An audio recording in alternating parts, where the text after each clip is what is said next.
What is good in the hood? Hood evening, everybody. Welcome to Fired Up and Furious episode 28.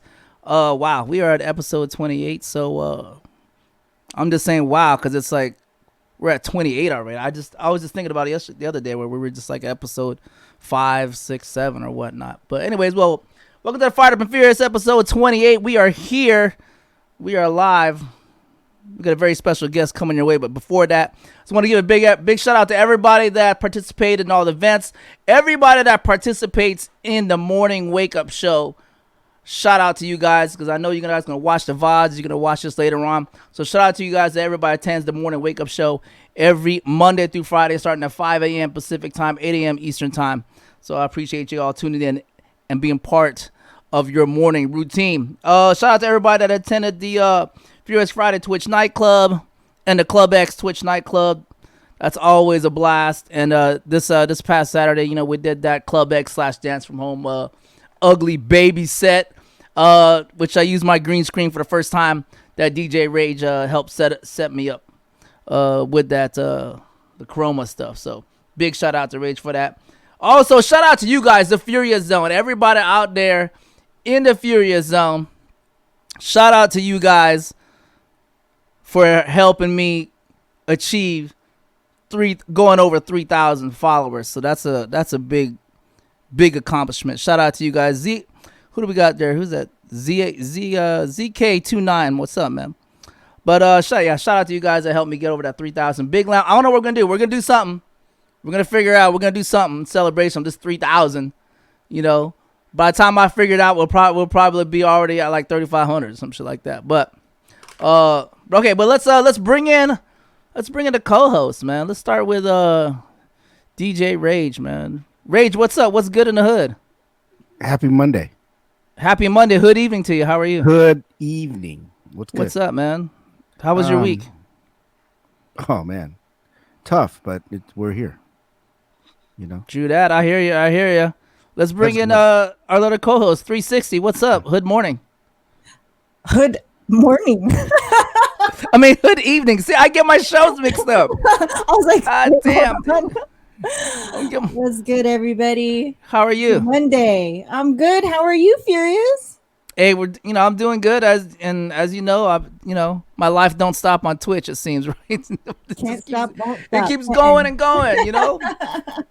The good news is I'm wearing a hoodie now. It's got cooler here in California. So, Sabo, where's he at? There he is, finally. What's up, man? What up? Sorry, what's going on? Nah, I forgot the trick to making this shit work, and it's my browser. So if you use StreamYard, you can't use Google Chrome. You gotta use like some other shit, like Firefox or. Oh, I use Chrome. My shit was saying that it's blocked. Like it was saying my cam and my mic was blocked, but as soon as I put it on the other one, it went right through. But now I can't control my cam. I'll figure it out, blood. Well, you're good, man. You want your whole URL on this thing right here in the bottom? You good with that? Yeah. All right. Well, 360. Hey, why don't you introduce our special guest for the week?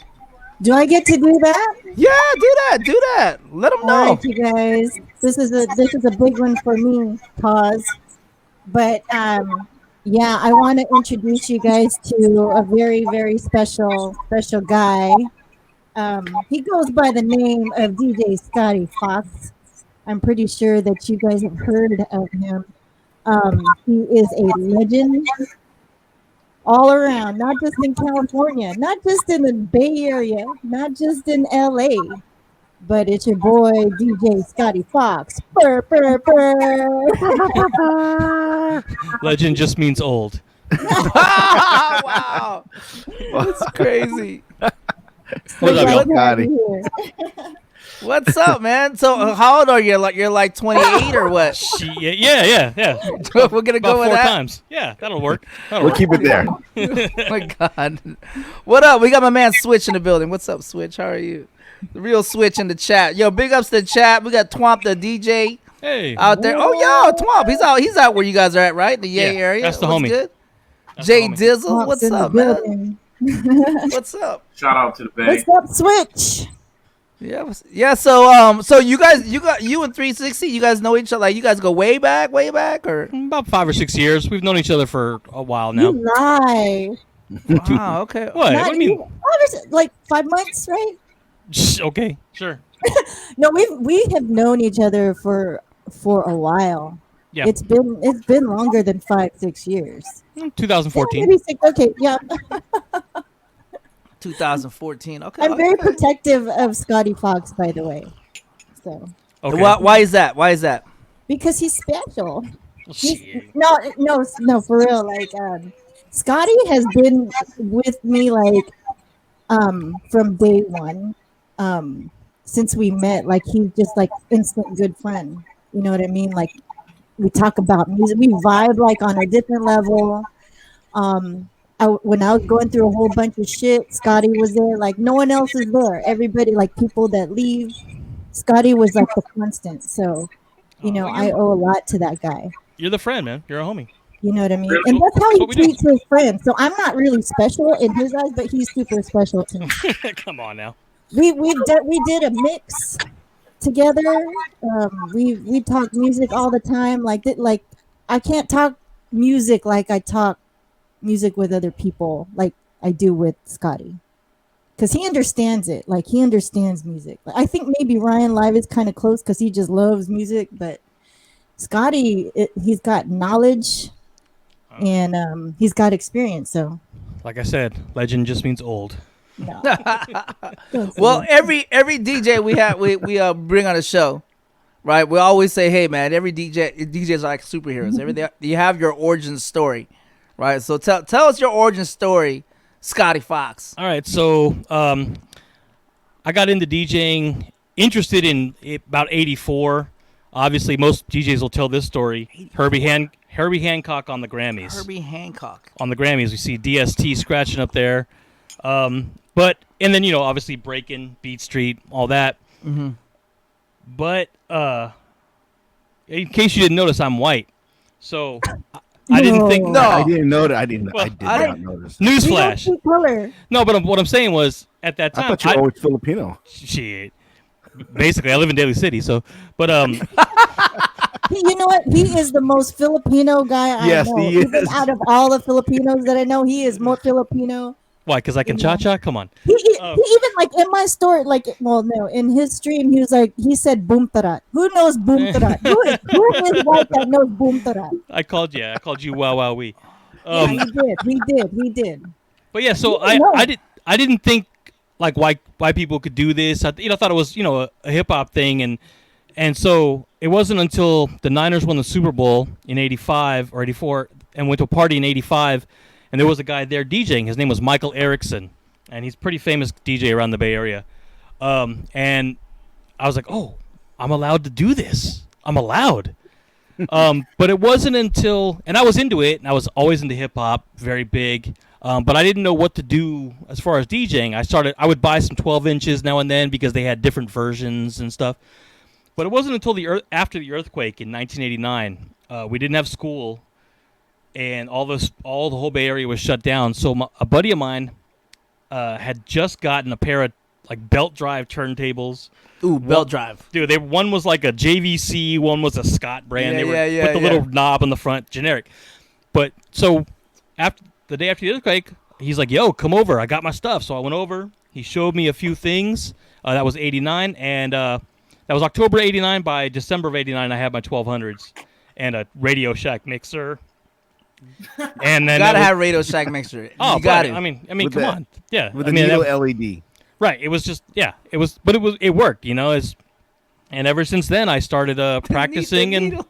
right.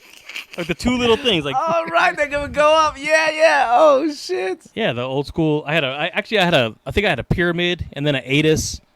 But yeah, so that's when I really got into it in '89. Really got serious, started buying records. We formed a little DJ crew called Rhythm in Motion. That was my original crew. Rhythm and motion. Yeah, we started that in 1989. I did that till about '94. We got real popular real fast, man. We blew up pretty quick. A lot of gear, a lot of gigs, man. Went a lot of time, and it was fun because it's all your friends, it's all your homies, Oh, yeah. it's all, So that was great. Up up until like, one thing about our crew was they were all kind of like good students too. So they all went off to college like far away, like UC Berkeley, Davis, UCLA, and I went to college in San Francisco, so I was kind of left behind, and it got difficult to like do all the stuff myself. So we brought in like a younger generation of kids' younger brothers, all the crew's younger brothers, and then it was kind of like, yo, this is not my crew anymore. Now it's their crew. So I got an invitation from a local crew that had been around here since '85 called Spintronics, which is a legendary Bay Area mobile DJ crew. And they asked me to join in '94, so I jumped over there. And around that time, I started working at a record store in the Bay Area called Ultrasounds, which was owned by DJ Ajax. He was a good friend of mine. And that's when I really started like expanding, getting into clubs, and meeting a lot of people. I meet all the DJs come into the store. I started doing a lot of clubs around the area. Started making like a lot of demo tapes. Remember the old 4-track Tascam 422s? Yeah. So turned a couple of those in to a guy named Jazzy Jim, who ran the radio up here. And I got my shot in '96 to do radio. No, wait, Scotty, did you already have your name, or like what were you going by? When did you establish that? So that's a funny story. So when I started, I went by. We tried to think of different names. I wanted to be DJ Quest because my buddy was Indian and he was going to be DJ Haji. Oh my gosh. Wow. That is so not 2020 friendly, man. No, it's not. It was, but that cartoon is not 2020 friendly. And in fact, there was a showcase we went to, and there was a guy using DJ Quest there, and I was like, "Oh, let's go see what he's got. Maybe I can battle him for the name or something." And then, of course, and of course, it was the legendary Bulletproof Scratch Hamsters DJ Quest, and immediately he's like, "No, you know what? I can just change my name. It's cool. I don't need to." Oh my god, it's just funny. Dude. So then I used Pockets Mofat because of the Showbiz and AG song. My Pockets Fat, Not Flat, because my last name is really Moffitt. So the Pockets Mofat kind of really. And it wasn't until DJ Ajax gave me the Scotty Fox name. I was like thinking, what can I use for names on the radio? What can I use? He's like, yo, use this name, Scotty Fox. And I'm like, okay, that sounds cool. I thought about it. I went with it. Started turning in mixtapes as that, turning in, using on the radio. About a year later, decided to start Googling, not Googling back then, but it was like Netscape or whatever, 96. Started searching, like, oh, is anybody talking about this guy? Anybody talking about my mixes? Just, trying to, be ego. And so I searched for Scotty Fox. And you guys should search for that right now. Go Google no, it'll take you to page 4 before you find that guy. So all this porn came up. Tons of porn. Oh my gosh. Yes. Scotty Fox is a big time porn producer and director from the 80s. Well, you know what? Maybe Google knows I'm all DJ related because your name you popped up first when I Googled you. So right, shout out to Google for doing the profiling on me because I'll be like, what the hell's going on? No, you have to get to like page 4 before that dude shows up now. But back then, but imagine. Every now and then, one of those info tabs will show up on the side and it'll say, Scotty Fox, and underneath it, it'll say like 1995 AVN Hall of Famer and stuff. Gosh. And I'll have to actually report that to Google. Like, yo, come on, man, you're like gonna kill my business here. I'm gonna show up to like weddings, like, hey, I'm the 1995 AVN Hall of Famer. I'm here to do your wedding. You might get some extra business. Right, what I'm saying? Maybe. You might show up to a party and everybody's butt naked. You should ride that coattail. Right? Yeah. Right? Yeah. So that's how I got my name. But I got into radio in '96 on Wild 94.9. Yeah. And that's started doing late night. My slot was like 1 or 2 in the morning, just an hour a week. But it was also when we do those mixed weekends, I was the guy who would always like, I'll do whatever hours you need, whatever. You want me to on 20 hours this weekend for the whole week? Fine. 2 in the morning, 3 in the morning, fine. 8 in the morning, didn't matter because, if you showed that effort, you got in there. And I got the hours. And I would do it. And I would, have fun and kill it. I mean, there'll be days where it wouldn't smell good at all in the studio, but we'd be there for 2 or 3 days straight, And so that's that got me into radio pretty tough, and I kind of stepped out of mobile around 98 because by then I was doing radio and clubs, and I didn't want to do mobile anymore. I didn't want to have to carry all the stuff, and so I left it in 98 and didn't come back to it for like 12 more years. Well, what did your crew say when you said, "Yo, I'm out"? They were fine because we'd by then again they had already started bringing in younger people too, so you everybody knows you have to move on in life, and especially with Spintronics, who'd been around since '85, so many of them had moved on. I mean, a bunch of the originals had formed a record label, Classified Records. I don't know if you remember, like Jocelyn Enriquez, MG. Oh yeah, those guys were the original Spintronics guys. Yeah, exactly. We just had Jocelyn Enriquez. Look at those bass bins, bro. Yeah. My god, that's a Is that a 2-person lift or? Oh yeah. Like, I actually those are the PVs. Those are PVs. No, those are so in Vegas, bro. Those are are in the L's. Vegas. Okay. I still have a pair. Oh my god. Those are the L's right there. Yeah, those oh are my gosh, dude. the Quakes, man. Those are in my storage right now. But yeah, so it was fine for me to move on. It was okay. It was fine because another one of our originals, Chris the Rebel, had also kind of moved into the radio too. So like it was expected. Like we don't have time to go out and do these gigs, and I would show up occasionally and do certain school dances or some stuff like that if they needed me to. But I was more happy to just be on the radio every weekend, and we're still working at the record store, and just having a good time with it, really getting to know people and DJing, and just really trying to work on myself. So that's how I got into it. Got you gigs too, right? You were doing gigs for the station. Not kinda, but not for Wild 90 for 9 because they had so many DJs, and most of those gigs went to the guys who were on every day. So most of the gigs I got around that time were still just based off my reputation, my name, and that was fun. That was fine with me. I didn't want to do some of the gigs they were getting booked at because they weren't really my type of vibe, some of them, I wanted to do what I wanted to do. And I was doing a lot more hip-hop clubs and, stuff like that back then. So that was more fun for me. Now, and Rage, you and Scotty, you guys met around the same time, that whole mid-'90s era? Or Yeah, around that time. It was like, I think it was at Miami, I think. Yeah, probably 98. 99 Big Show Power Summit down in Miami. There was this legendary Miami place. Y'all oh my gosh. Every DJ that comes on this show, you guys, everyone references Miami. Man, that was my gosh. We would live all year. Yes. Yeah. It would be a week of just artists, free food, free liquor. Hey, Scotty, you remember that when they bought out J Records bought out that Foot Locker? Yep.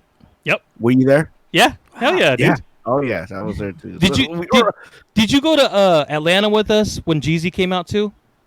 Yes. When they took us to Magic City and they just put like hundreds of ones in our hands? Yeah. I saved all that. I didn't throw none. I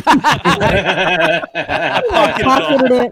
I'm just gonna put it as away. you should, bro. But they did that too at a lot of the events, and I did that.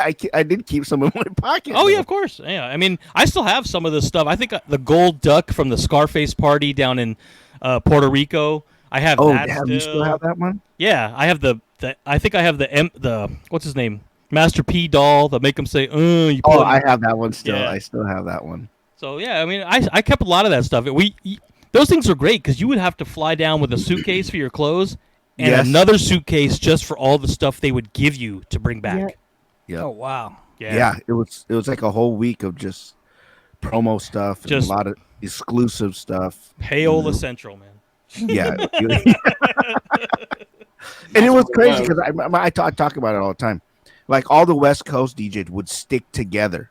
Oh yeah. I mean, it was from LA, the Bay. We all stuck together. I mean, they knew we were from Cali. Yeah. Like, they go, oh, that's the Cali DJs. Yep. That's crazy though. Every time you go to like the East Coast, they always can spot someone from Cali. I mean, not from anywhere else, but they're like, "You from Cali, huh?" And I'm like, "How do you guys know?" It's crazy. Well, I normally wear Dickies and Chucks anytime I get on the plane. So easy to find. And I got San Diego tattooed on my hand, so now it's even easier. That's a giveaway. Yeah. Yeah. Yeah, I'm always going to wear some kind of 49ers gear or something, so they're going to know either way, no matter what. So they're going to know either way. I tell people all the time, it's exactly what you think it is. Like Mix Show Summits, those kind of gatherings, especially radio stuff. Oh, it's exactly what you think it is. Them swag bags that you see on TV when you watch the award shows. Yeah. Yep. All that shit you think is in there is in there. Yep. You back feel then, me? It was just ridiculous. And I don't think they do that stuff for radio anymore. Not like that. No. But you know, a lot of that was because the DJs dictated from the club what was on radio, and now it's flip-flop. What is played in the club comes from what's popular on the radio. That's true. You feel me? That's largely true. I mean, it has kind of flip-flopped like that, which is kind of unfortunate, but I chalk it up to that DJing became so prevalent and so good on the radio that the radio basically had to follow that formula of, like, you know, going early on new music and playing stuff. Like they couldn't just sit back and just play whatever the label told them to play. You know what I'm saying? DJs had become so prevalent in mix shows and everything, and it kind of like pushed radio to that level before all the PPM switch and the ratings new Arbitron system that killed everything. So yeah.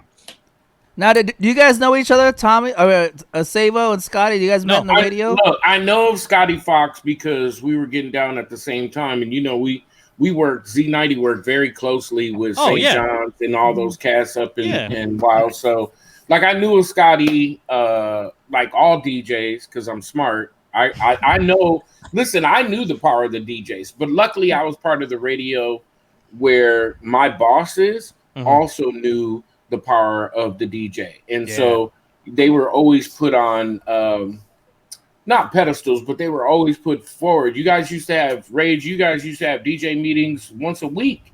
You know, to talk about new music, new stuff that you guys had heard of, or what we should put in, and what's good and what's bad. And personally, I think you guys had those goddamn meetings so they could go back to the label and get some new platinum necklace. But you know, but you know, I mean, yeah, I knew Scotty Fox, and I just didn't get up to the Bay that much, bro. You know, when you're working in that business, unless you see somebody at a mix show summit or an award show or whatever, you don't see nobody. You don't hear from nobody. It's not like now. No, we didn't have social media like that, so it wasn't. We had AOL dial-up and fax machines. Maybe I had your two-way number or something. You guys are faxing the two-way, yeah. That was baller. I had a couple two-ways, bro. I had one for work and one for personal. That at the summit. That's like who had the best ringtones? Who could beat me some ringtones? Yeah, man. That was. Oh my gosh. Damn, I still have my two-way. I have one. I still have mine. I have one lying around here somewhere. 3 or 4 of them. Yeah. I'm talking about a Motorola flip phone. You have a Motorola flip phone? You're too young.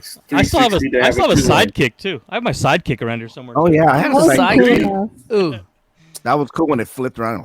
Yeah, they gave us those free at KML, man. That was like a deal. Damn. I remember. Hey, shut up. Paid for life. Doing a goddamn interview. Okay. So in the early 2000s, not if you don't know my story, I joined the military, so I was involuntarily taken away from the club life, DJing. So about the early 2000s, I'm totally ignorant of everything going on in the early 2000s because that's when the war kicked off and all that other bullshit. Oh yeah. But in the early 2000s, you joined the KML All Star DJs. And you did a show called The Chop Shop. Tell us about that. Like talk to me like I have no idea what that is. All right, so we'd actually started our show on Wild 94.9 in 1998 called The Chop Shop. We started there, and it was kind of our answer to the Wake Up Show. KMEL had the Wake Up Show. We wanted to do something similar to that. I mean, we weren't going to beat them, but it was like a different vibe. And but the mixes that I did for that were hella tracked and like creative and like acapellas over stuff and just it was a lot of effort put into them. And but there was also no rules, which was great for radio. Like except for obviously no cussing, and even that rule I broke a lot. It was safe harbor late night. It was safe harbor. Yeah. So we kind of made a good name for that, and it was getting big. And then that's when Clear Channel and Evergreen Media and Clear Channel every kind of consolidated. So it ended up Wild 94.9 and KMEL under the same ownership. And then in 2000, at the end of 2000, the same boss, literally the same PD, Michael Martin, was PD of Wild and then became PD of KMEL. And then he started kind of, now I don't want to say clearing house, but he kind of like people that he felt like weren't doing stuff or causing, I don't know. There was it's kind of a touchy subject because some people who are pretty famous got let go, and it might have been not the right. Like Franzen was there, and then he got bounced, which I didn't really think was fair. And then of course, we came in and took the spot in the evening. Me and this guy I work with, Big Vaughn, and we took Franzen's spot in the evening. So that caused a lot of tension, and people were mad at us. And they used to call us up when they first started, like, "Yo, get your ass off the air. Where's Franzen?" Stuff like that. Wow. Well, I mean, the dude had been there. He was a staple of the Bay Area. He's a legend. Yeah. I mean, that dude's a legend to this day. Yeah, totally. So, and the thing is, there was ever any personal beef. It's just, the industry's a crappy place, sometimes. Well, no, Clear Channel was some crappy. Clear Channel, let's be honest, bro. I don't work for him, but Clear Channel ain't shit. And then they scooped up everything. They ran San Diego. They bought everything in San Diego. They had like 14, 15 stations in San Diego when legally they're only supposed to have 7. 7, yeah. Or some shit. And they were like, you know what? We're going to get the permits. They just kept pushing it and pushing it and pushing it until they could sell off their shares. But by then, radio, at least here, I don't know about in the Bay, was destroyed. They had 7 or 8. They had 7 or 8 in our building, like literally in one building. We had 7 or 8 stations, 7 stations, I think. Yeah. But so we started doing the chop shop. We brought it over there, and it took a few minutes, but it popped off, and it was good because, again, we got to still do the no rules thing. I could play anything I wanted, and just so you'd hear on a Monday night, you'd hear something brand new. But also some like classic hip hop, some Wu-Tang, whatever, on the radio, which is, you don't hear that a lot, and we would break in new music and pretty much, really just vibing, just keeping it a vibe on the streets and stuff. So it was fun. And I stayed at KMEL for 10 years. Now they did kind of take the chop shop away from us after about a year, and then switched us to like a more regular format. When I started, I did 8 o'clock, and then I got moved to do 5, and then I did 5 and 8, and 5 and 7 and 8, and then 5, 6, and 7 and 8. So basically we had 4 hours of mix show. And that was a great time, though. We had a lot of freedom. We had a lot of, and it goes back to what Savo was saying. Our bosses really understood the power of the DJ. I mean, Michael Martin had started as a DJ down in L.A. Jazzy Jim, who became the APD, was a DJ. Big Vaughn was APD. He was heavily into music. Eventually, our PD became Stacey Cunningham, and she'd come up at the beat down in L.A. So she understood the power of the mix. So they got it. They understood it, and they knew that if we were out in the clubs, if I'm out in the club every week and I'm playing like, Lights, Camera, Action by Mr. Cheeks, why wouldn't we want it? And people, I'm getting a great reaction off this, and people in the crowd are loving it. Why wouldn't we be wanting to play that on radio? Aren't we supposed to be serving the people what they want? So it didn't matter like if it wasn't testing well yet because it was brand new, So we could go with it. And there were songs that we, would run with and put into power rotation that would play nowhere else in the country but in the Bay Area. And they weren't even Bay Area records. Like something like Cameron's "Oh Boy" was popping for us before it went off in New York. Noriega, really? Nothing. Yeah, stuff like Young Guns, stuff like that. That all came. They came out of us, man. I mean, like I mean, they might have been playing, but we put it in rotation, stuff like that. And then, of course, there was the short-lived hyphy movement, which we did. I'm not going to say we started, but we helped foster pretty heavily. When we got to KML in 2001, we made a concerted effort. We're like, yo, let's play some Bay Area artists. Let's bring this back. Because there had been some beef in the 90s with artists and the radio station. I don't know if you guys know Glenn Ari. He could tell you about that more. Mm-hmm. Like there was some drama and some beef, and so they had kind of pushed the Bay local artists aside, and they were like, "Oh, which one's that? De La or Fife?" Yes, it's De La. Hi, who gave her that name?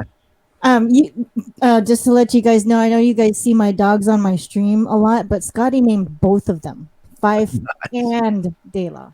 Wow. So there you go. This is a guy that named my puppies. Hi, it's De La Mama. Stinky dog. Sorry, go ahead.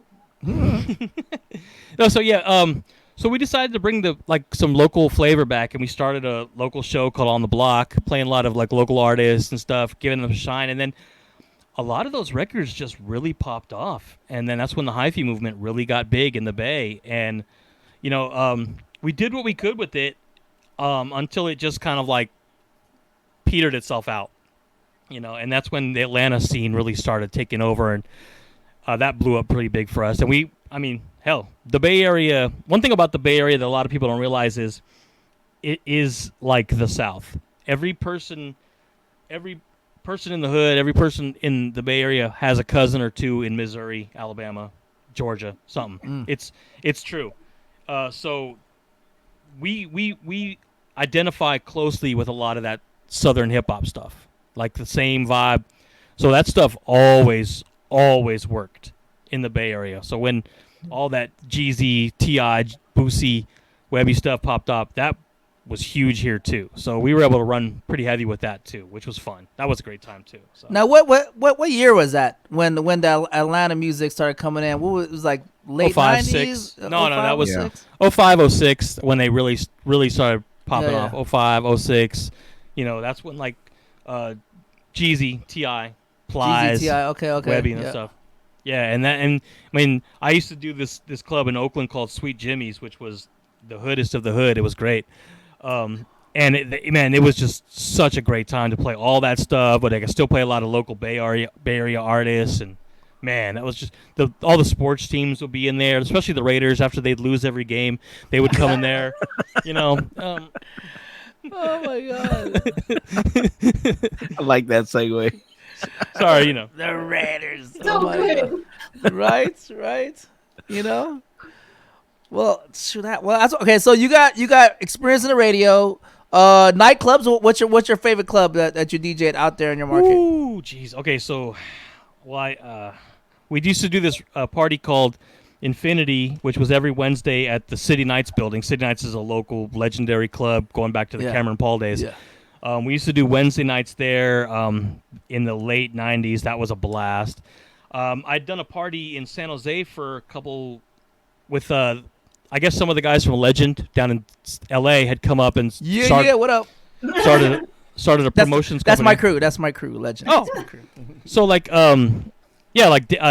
Dave Gonzalez and stuff had come up and done some stuff up in the Bay Area, and I used to do 21 XL was their promotions up here. 21 XL, yep. Yeah, and that was, oh my God, that was so much fun.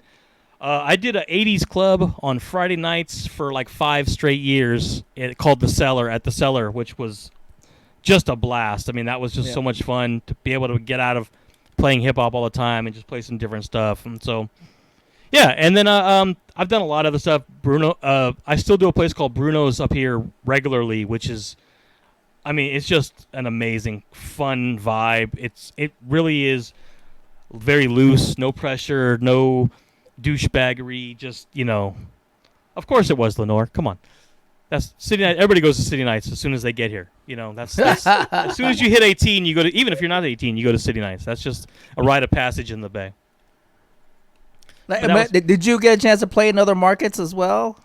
I've played in I've played a few in Vegas. I've done some stuff in LA. I've done some stuff in like a few other spots, but not really, because for a long time I was doing radio so much that I couldn't leave. Yep. Oh, explain that. Explain that. Well, I mean, so back then radio was live. It's it's not live now, but back then it was all live. So you had to be there. So I couldn't fly off to go DJ in wherever if I had to be back, do a club on Friday night and then be on the air Saturday evening. Be on the air Friday evening, go do a club, and then be on the air Friday or Saturday evening. I couldn't go do other spots. So to me, radio was my bread and butter. That's where I was getting the most money, and in the local clubs. So I really just didn't focus on trying to go outside my area. Oh wow. Okay. All right. Yep. What about these concerts? You did these concerts, right? Oh, that's later now. Since in 2015, I've been doing a bunch after I left KML in 2010. Thanks to again Clear Channel and their nice budget aspects. I did a couple other radio stations, now 98.97, and then Q102, which was like an old school hip hop station up here. I did about 4 years, and then in 2015, a former intern of mine from Wild 99, we'd known him way back. He was an intern, street teamer guy back then, but he kind of worked his way up through the industry. His name was Menace. He popped up on the Woody Show in LA on Alt 98.7, and he called me. He's like, "Yo, we want to do a mix show of like alternative and rock and this like kind of like remixes of that stuff every Friday, or we want to do it just once called the Friday Turn Up for their morning show. The Woody Show is on mornings in Alt 98.7 in LA." And so I turned in a mix, and people loved it. And so then they're like, "Yo, just keep going." So 5 years later, I'm still doing it every Friday. It's just a 20-minute kind of mega mix stuff. But alongside that, and the response is still great, and it's grown a whole new audience for me. So along with that, they do all these concerts, and so I get to open for all those concerts. So like my profile picture that you might see online is me at the Forum in LA opening, for like 17,000 people, opening for like The Killers and Weezer and Wow. Blink-182. Yeah, I mean so I do like 2 or 3 shows for them a year.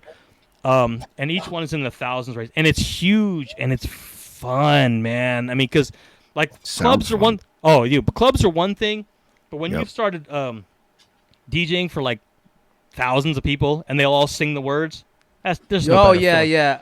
Absolutely. That's intoxicating. That's a drug, man. That's a legal drug. Yes, it's a legal high right there. Yeah, it and sure is. I'd always open concerts. I'd done that for KMEL for years. Like whenever we had our House of Soul concerts or our, various concerts that we would throw as radio stations throw concerts all the time because it's a good money maker for the station. I would always open them, and I would always be the guy DJing to open them, and it was just, it's just so much fun. So I got to my list of artists that I've opened for is just crazy and long and fun. And who's your favorite? I'm gonna say, I opened for EPMD, opened for De La Soul. I will say this is weird. We had at one of our hip hop shows, we had De La Soul, Talib Kweli, and Q-Tip, and this was in I think 2005, 2006, and we didn't tell anybody, and this was before Rock the Bells, but Q-Tip brought out Fife, and this was before they'd even got back together for Rock the Bells because Fife lived in the Bay Area, so he came out. That was one of my favorite shows to open of all time because that was insane. I've opened for the B-52s. I've opened for Rick Springfield. I've opened for Jordan Knight. I mean, like all these weird bands too. DJ Quick. I've had just a lot of. And then of course each year we had our Summer Jam concert. So that was like multiple artists. So I opened for them. We had one year they brought back Jodeci. That was amazing. So it was just I've opened for a ton of people, and it's just always fun. Who was the worst? Who was the person? Who was the group or person that really like we have Flip Side on? I don't know how many. And then he had said that he almost got in a fight with Tyga's people. Was it Tyga? Oh, yeah, Tyga. It was Tyga, right? He said it was the DJ. It was Tyga's DJ. Yeah. So who was the worst? Like who stuck out? Like, oh, these dudes are trash. Okay, so there's Rick Springfield. Yes, that would be the one because he threw. I remember you said he was an asshole. Really? He threw a bouquet of flowers. He threw a bouquet of flowers at us. What? Yeah. So we were set up on the side of the stage, and I was set up next to where the soundboard is. And I guess the sound guys were having issues or whatever. And so Rick was getting pissed throughout the whole show. And some chick handed him some lady handed him a bouquet of flowers. And then he thanked her. And then he fired him over at the soundboard. But, no way. But he missed, and he hit me. And so then oh, hell. I was ready to run on stage and, beat this jerk's ass, but I didn't do it because I thought, okay, that would be the end of my career. I'd be fired, but I was really upset. That was like, what a dick, man. But wow. I mean, I won't say, okay, there was a guy who used to DJ for the Yin Yang Twins. He was a tool, but I don't remember his name, and he's nobody now. So he was a jerk. I mean, there's a lot of guys, especially a lot of like mid-card rappers, I want to say, become super entitled. A lot of the big guys don't matter. Like they don't care. They're easy to work with. They're chill. It's the mid card or the up and coming rappers. They always want to cause some kind of problem or try to flex. And it's like, bro, come on, man. We will stop flex. We will stop your record right now. Yep, we had the power. Oh yeah. Yep. Oh We yeah. had Okay, all right. So who was the one that tried to flex the most? And you're like, no, hold up, dog, hold up. Okay, well, I think as an artist, I think Method Man was one of the biggest dicks we ever met. And I don't know if really. And I don't Really? and that blew my mind because I love Wu-Tang and I love those guys. But man, maybe we just caught him on a bad day. But he came in, we were trying to interview him. We were trying to promote his shit. Sorry, I didn't mean to swear. But his stuff. No, you can swear. You can swear at the show. You can We're not cuss. on radio. Okay. Yeah. But yeah, We say fuck all the time. well, fuck Method Man then. No, there it is. Sample that. Oh, we No, got but a we're- raid coming Yo, hold on for a sec. Hey, big shout out to the Dance from Home fam. Thank you for the raid. That's my fam right there. Congratulations to Nix55. That's my boss, Mod. She won this right here. You know, so the official. You got a tape measure? That's right. This is the official. Give me 6. Fucking got COVID tape measure. Give me Wait, fucking tape 6. measures? You're giving away Furious tape measures. They gave it on the other show, on the Talk from Home show. So, but Oh, wow. she's gonna get this. Give me 6. So shout out to Dance from Home. Yeah. So Dance from Home. That they're Chicago. They're mostly Chicago market. All right. This is Scotty Fox. The A360. Tell him real quick. Scotty Fox. Oh, he's a legend. That's all. That is it. That's all we exactly. have to say Out in the about San Francisco Scotty market. Yeah. Fox. Yo, Cameo. Dance from Home. Welcome, Raiders. If you can, please refresh your stream so we can make this viewership count. I'm programmed to say that. So Method Man, huh? Wow. Really? Well, he was. I mean, That's like I hard said, to hear. That's weird. right? It's That's just like weird. I said. You never know. You might have caught him on a bad day, but he the probably had dude, a bad day. he didn't want to engage with us, and we'd met him plenty of times before, and we've had all them cats in. I mean, I've got one of the greatest. I wish we still had it. One of the greatest freestyle things we ever had. This is when we were at WoW. We brought in RZA and ODB before he passed, and Rest in peace. oh, dude, RZA was just freestyling just for like 10 minutes straight, just going, and he would be like, and I passed the mic to ODB, and ODB would just be like, yeah, and then RZA would just start right back in, go in, because ODB was, I don't know if he was gacked up or whatever. Probably. But like, and Ghostface knows us personally. That dude was super cool. So I don't know what Meth just probably a bad day. Hey Vince. Yeah. So like, and then like I said, a lot of the mid card rappers, like when Fabulous got pretty big, he didn't want to interview, and it was like, bro, come on, man. Fabo. Yeah. Where are you? Where are you now? Is it? You know. Is that the same experience you had, Rage and Savo, with Method Man? Is that consistent when Well, they came I to your did it, but I station? had some. I thought Scotty was gonna say somebody else. Who? I thought you were gonna say KRS-One. Remember that oh. beef Oh, with us? with when he started banning all the radio DJs? Oh, we didn't Yeah. care about him. We never had him. Yeah. We never. But never.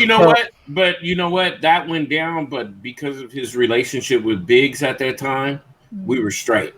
Yeah, I thought he You was feel gonna me? say KRS-One.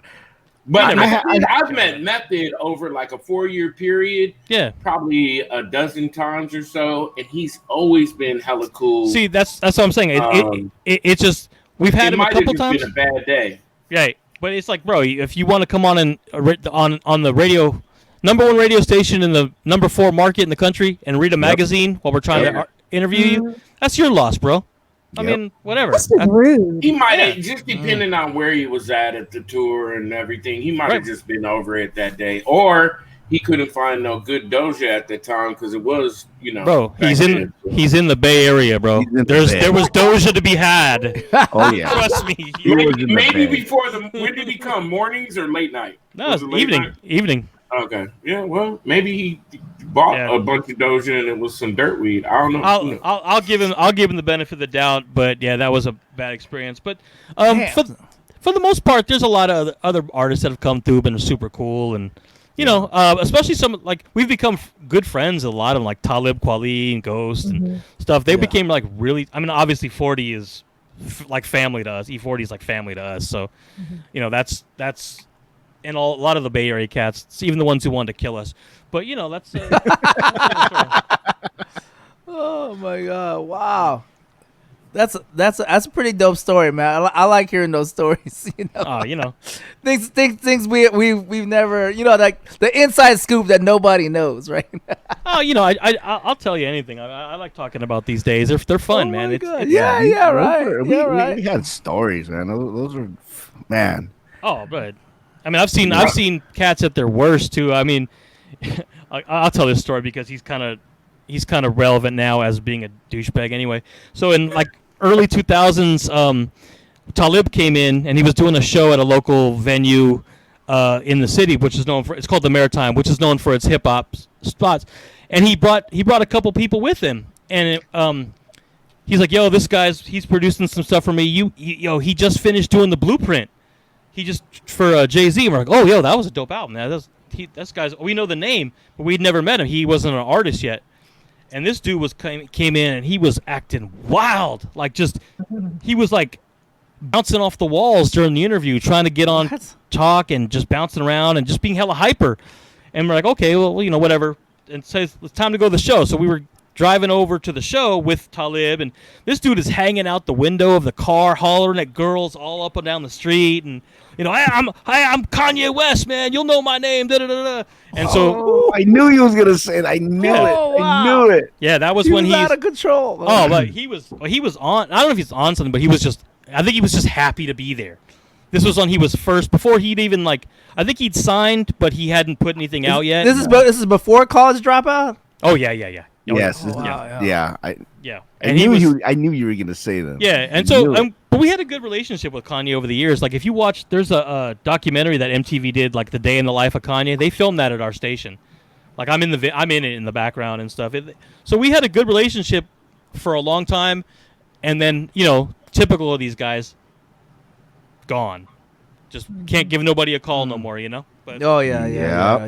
You know about those. Scotty, do you remember at one of the Mix Show Power Summits when Kanye was on a panel and they introduced him, and he went up to every single DJ? Oh, I see, you know, because I think we were both there. And he goes, "Yo, guys, I got this new record out.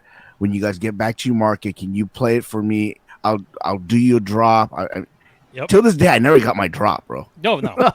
Was it? That was Through the Wire, right? Yes. Yeah, because it wasn't because that record was not popping, man. That was nobody wanted to play it, and it was a dope record, but it just wasn't a radio record at the time. It didn't fit with anything that was going on. But yeah, he was super humble, trying to, I mean, he knew how to play the game back then, and then he just got too big for the game. But you hear that, Chicago? Chicago's in the chat right here. We got a lot of Chicago people. But he did talk about it in one of his records. Oh yeah, that's true.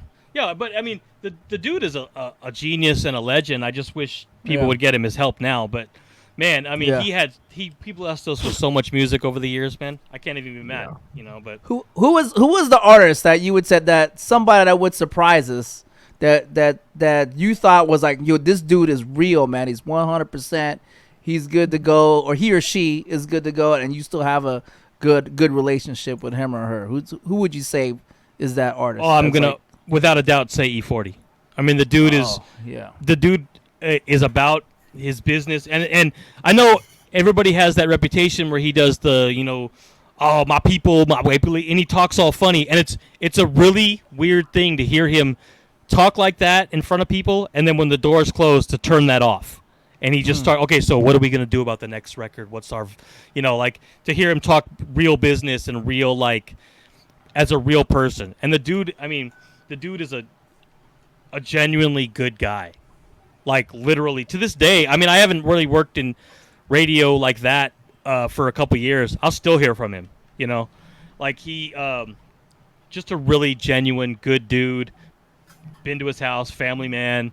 Took care of his kids, like got his kid involved. Droopy produces, it's just, and just legit about his money and his business. And it kind of sucks that more people don't give him that respect outside the Bay Area. You'll see in the South though, if you talk to rappers from the South, they will always mention E40. He put those dudes on a lot of game back then, because they toured the early '90s. They toured throughout the South incessantly, so he always put them up on game. Yeah, that's pretty consistent with what E-Rock would say about him. Oh yeah, right? E-Rock would know when he was here on the show. Yeah, he got something tattooed on him from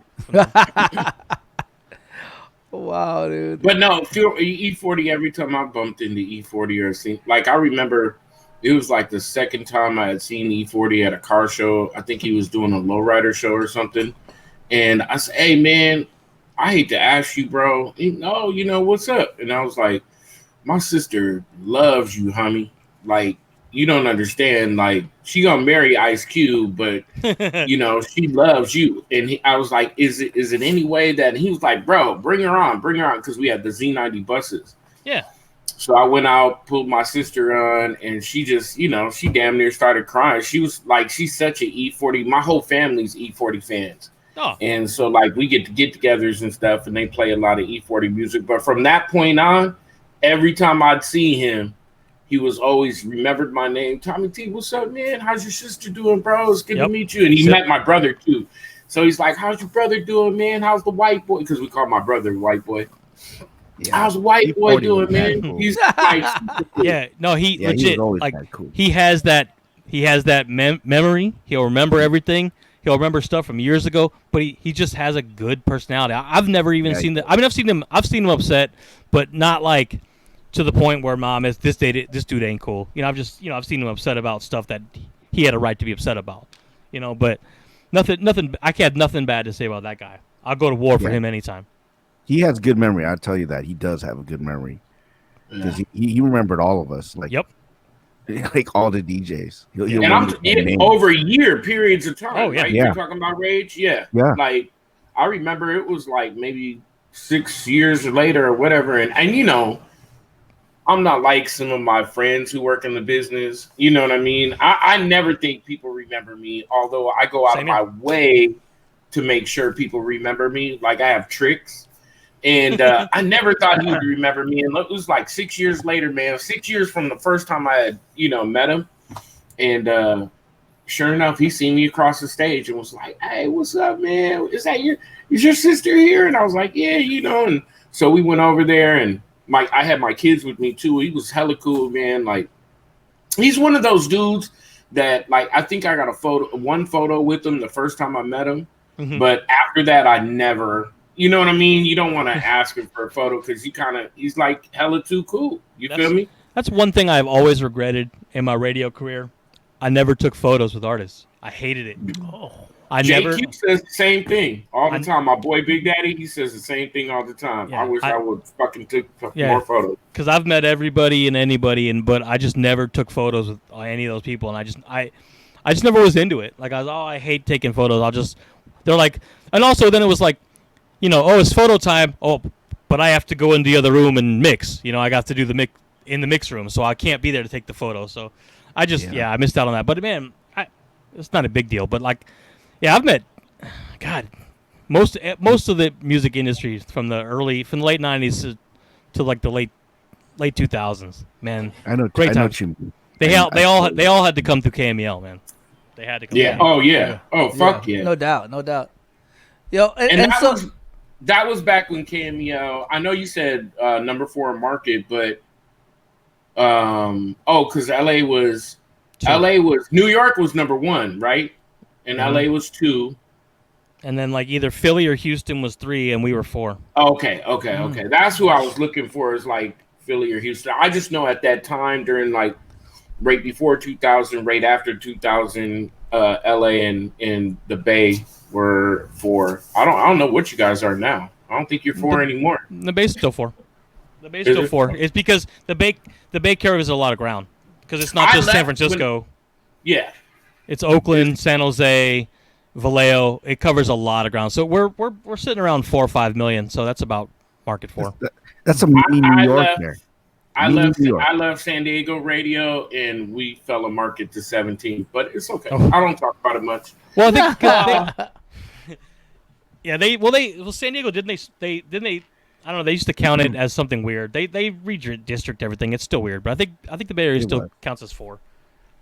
I think I had read somewhere that, like, even though you've been DJing for decades or whatever, and you're DJing these concerts or whatnot, that you still get nervous before the crowd. I mean, I don't know where I read that. I read that somewhere. Not so much nervous, but like, I mean, you still feel it. You and not anxiety so much, but you want to do a good job. You don't want to half-ass anything. Yeah. So, my key is preparation. I always prepare. I'm always prepared with what I'm gonna do. I know what I'm going to do. I'm not saying I make a set per se, but I have an idea and a flow and steps ahead. And contingency plans if something goes wrong or something, but yeah, it can be nerve-wracking, especially because I'm not the, heart hands fucking DJ kind of guys, Jesus pose. I'm not Sable loves those guys. Hey, yeah. No, he's not, because he didn't even do the heart hands. You did it the other way. I don't know what he was doing. I didn't hurt. I'm off of blood. That's the whole shit. I don't fucking. He's out here suwooing and shit.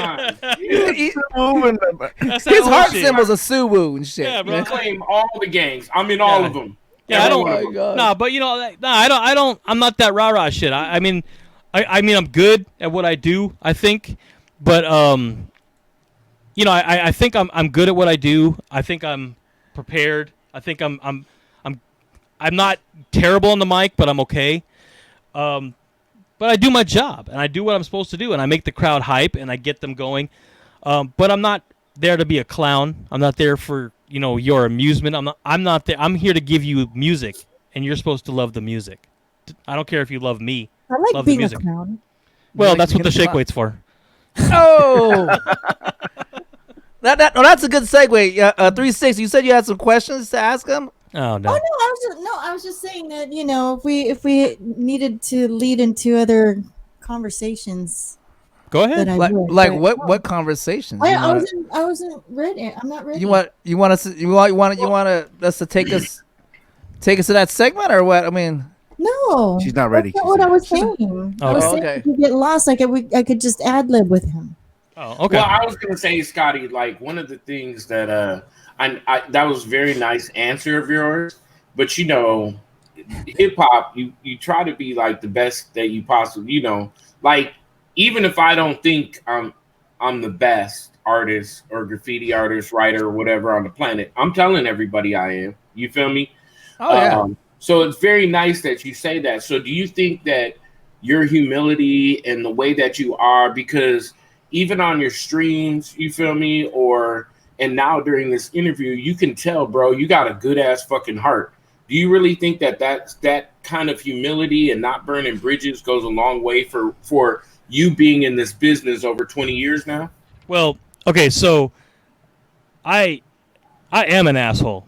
It's a known fact, and this has been around for a long time. Yeah. Yes. So I could be an asshole, and especially back in the day. That too. Yeah. Oh yeah. See, I mean, I'm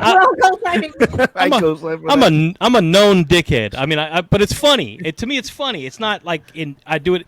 I also used to take this shit way too seriously. So I would be upset if I fucked up a mix or something. I had to learn to like get out of that that's mode. True. Oh yeah, she's seen it. I crashed a wedding. He invited me to a wedding. He was DJing. Can I tell this story, Scotty? Yeah. He like when he says he's really good at what he does and he takes that seriously, like this is how serious he gets. Like I went and crashed this wedding and I took a seat next to the booth and I don't know what the hell was going on over there. He was DJing this wedding. I look over, next thing you know, he takes his headphones off and he throws this shit and I was like, what the fuck was that? I don't know. I screwed something up. But I don't remember what it was. But Something yeah, happened, and I was just like, "Yo, those are headphones. Why are you?" Don't need them. I will say though, Scotty, seriously, like an asshole. He is one of the biggest assholes I know in life. Nah, you know. But the thing is justified. Well, not the asshole part, but like he knows enough. He's so smart that it's like he'll call you on your bullshit. He calls me on my bullshit all the fucking time, and he's the only one that can do that. Otherwise, yeah, but you don't have a lot of bullshit, so there's. I have a lot of bullshit, and you know it. You've called me on it. But, but that's why. Like I take his opinion seriously. Well, as well as people in the industry. So I had to learn to kind of like humble myself as I got older and kind of realized, I have earned a spot in this industry. I am where I'm at because of what I've done in my work. So I don't need to be working so hard to justify that anymore. I'm here. My spot is earned. I'm here, Aaron Rodgers doesn't have to throw 5 touchdowns a game for people to say that he's one of the greatest of all time. It's right. Just right. So, and I'm not going to say I'm one of the greatest of all time by any means, but I'm saying I've earned my spot, especially in the Bay Area. So I've kind of come to be more comfortable with I'm here to like help everyone else now. And I'm just here to have fun with it, man. I'm tired of being upset about DJing. I'm tired of being stressed about it. I'm just here to have fun. Would you say the angry white guy? Oh yeah. Oh yeah. That's true. That's true. That was for a long time. What would you say? Though, I will say though, you do have like the biggest heart. That's true. You're right, Sabo. Like seriously, like probably one of my favorite people in the whole wide planet world. Thank you. I appreciate that. It's full of shit, but yeah, thank you. It's not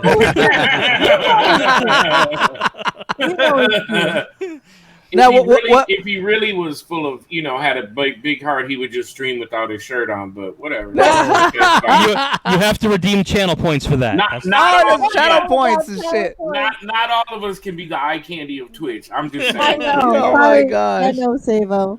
So Scotty, what would you say has been your biggest failure in the industry that totally changed the course of your career, that totally taught you a big lesson? Okay, so I would say, I think it was, not well. When I did leave radio. Well, no, it's a tough thing because I have different levels of what I consider failure. Leaving radio is one of them, but also I'll say my biggest failure in my entire DJ career was not really investing time into my skills like scratching. Like I never got into that.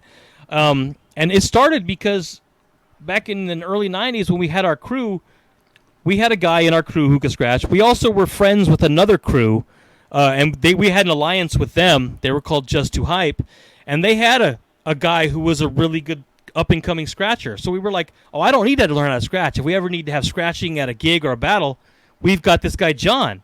John can do it. Well, you guys know John is Shortcut.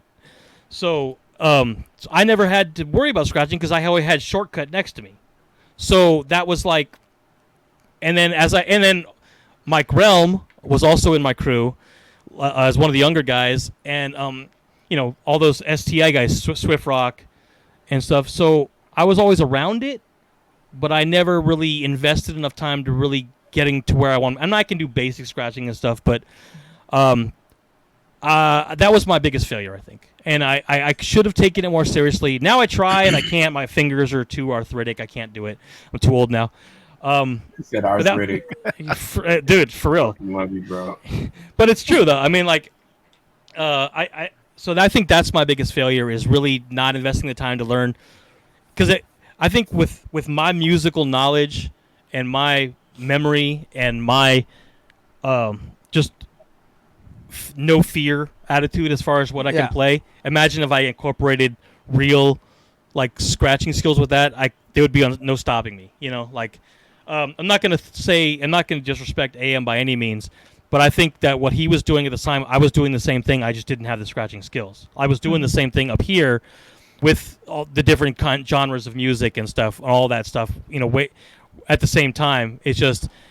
Obviously, he was on a way bigger scale and a way bigger skill set than I was. He was way better than I ever was, man. But I don't see that scratching not being able to do all those complex scratches and whatnot like hindered any of that for you. No, but it's something I consider a failure. He asked what I consider a failure. I consider a failure personally, and I think it could have. I mean, I'm not going to say I would have ever entered any DMCs or any of that shit, but it would have been nice to just have that ability to take me to the next level. You know, maybe it would have opened more doors. I think. I think you would have killed it in Red Bull. Maybe, yeah. Oh, That's our lane right there. You right. know what I mean? Yeah, that's that. You know, multi-genre. Multi-genre programming. You know. My lane is when you guys go to the bathroom. I can handle that. When you guys go to the bathroom and I gotta just like do a couple hits and keep the crowd, you know, at that level, I can do that. Next time you're up here, I'm gonna go to the bathroom for a while, bro. You're on. Yeah. They do that shit to me every so often, man. I don't panic. I'm gonna be at the bar. That's what I was saying. I usually go to the bar. I'll put on Outstanding, the fucking 18-minute version. There you go. Do like Sheila E, like.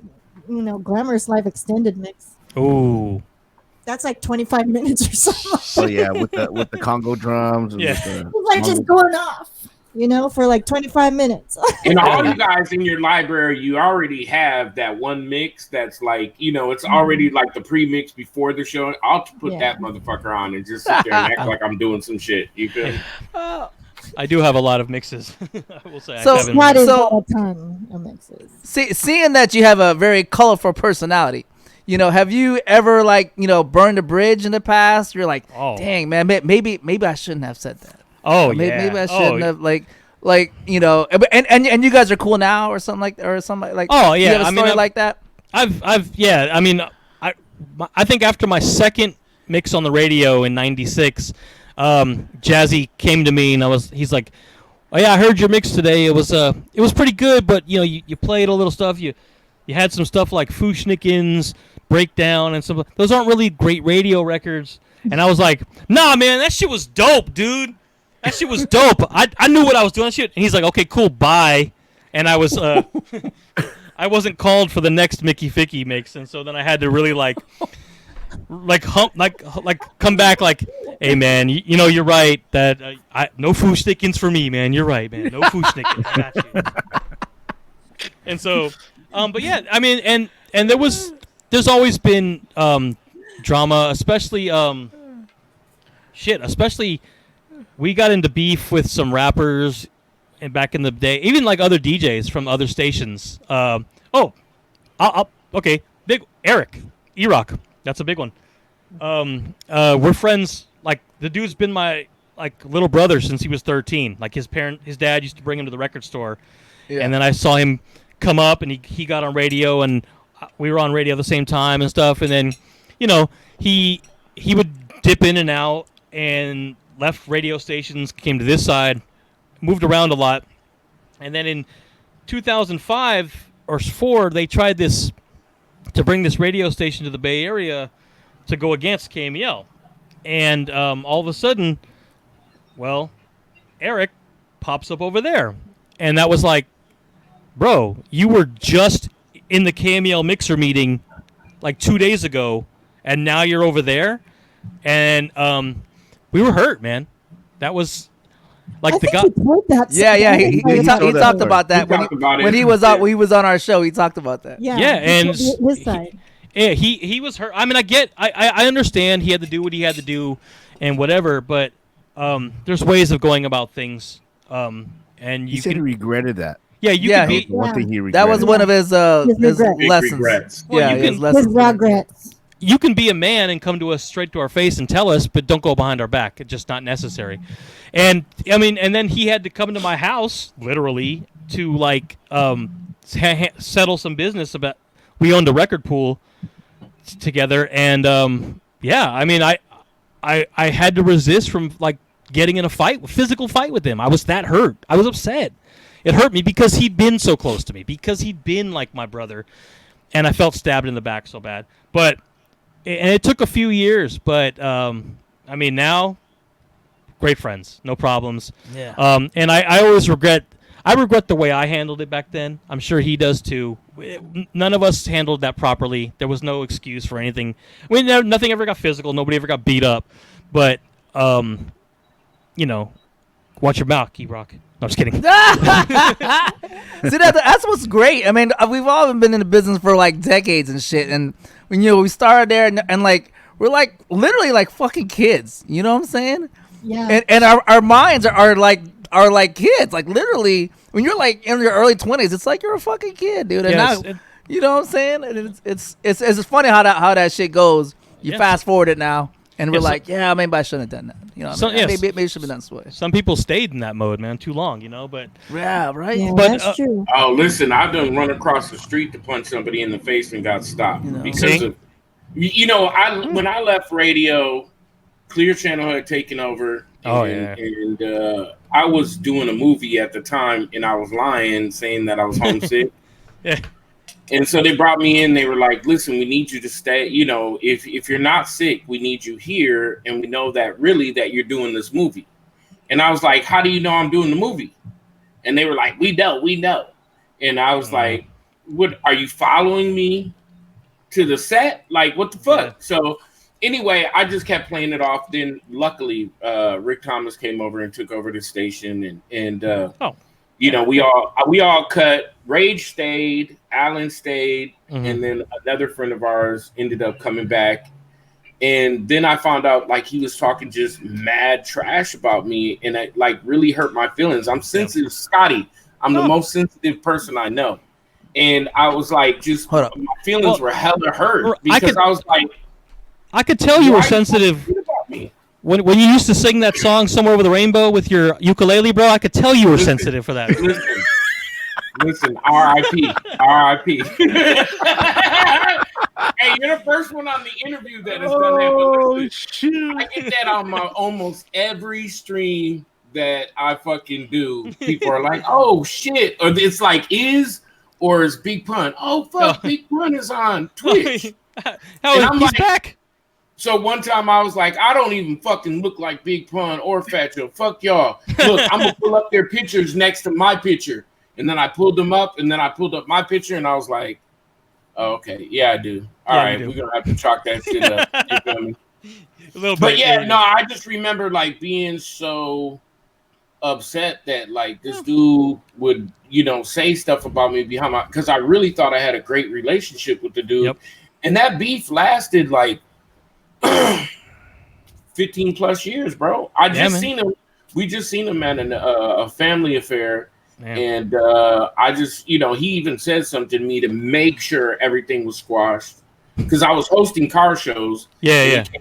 we came backstage at the car show, and I was like, why are you even back here, homie? You knew I was going to be back here. You're like, Yeah. I'll fuck you up back here. Like, I'm still going to get paid. These are my homeboys. Right.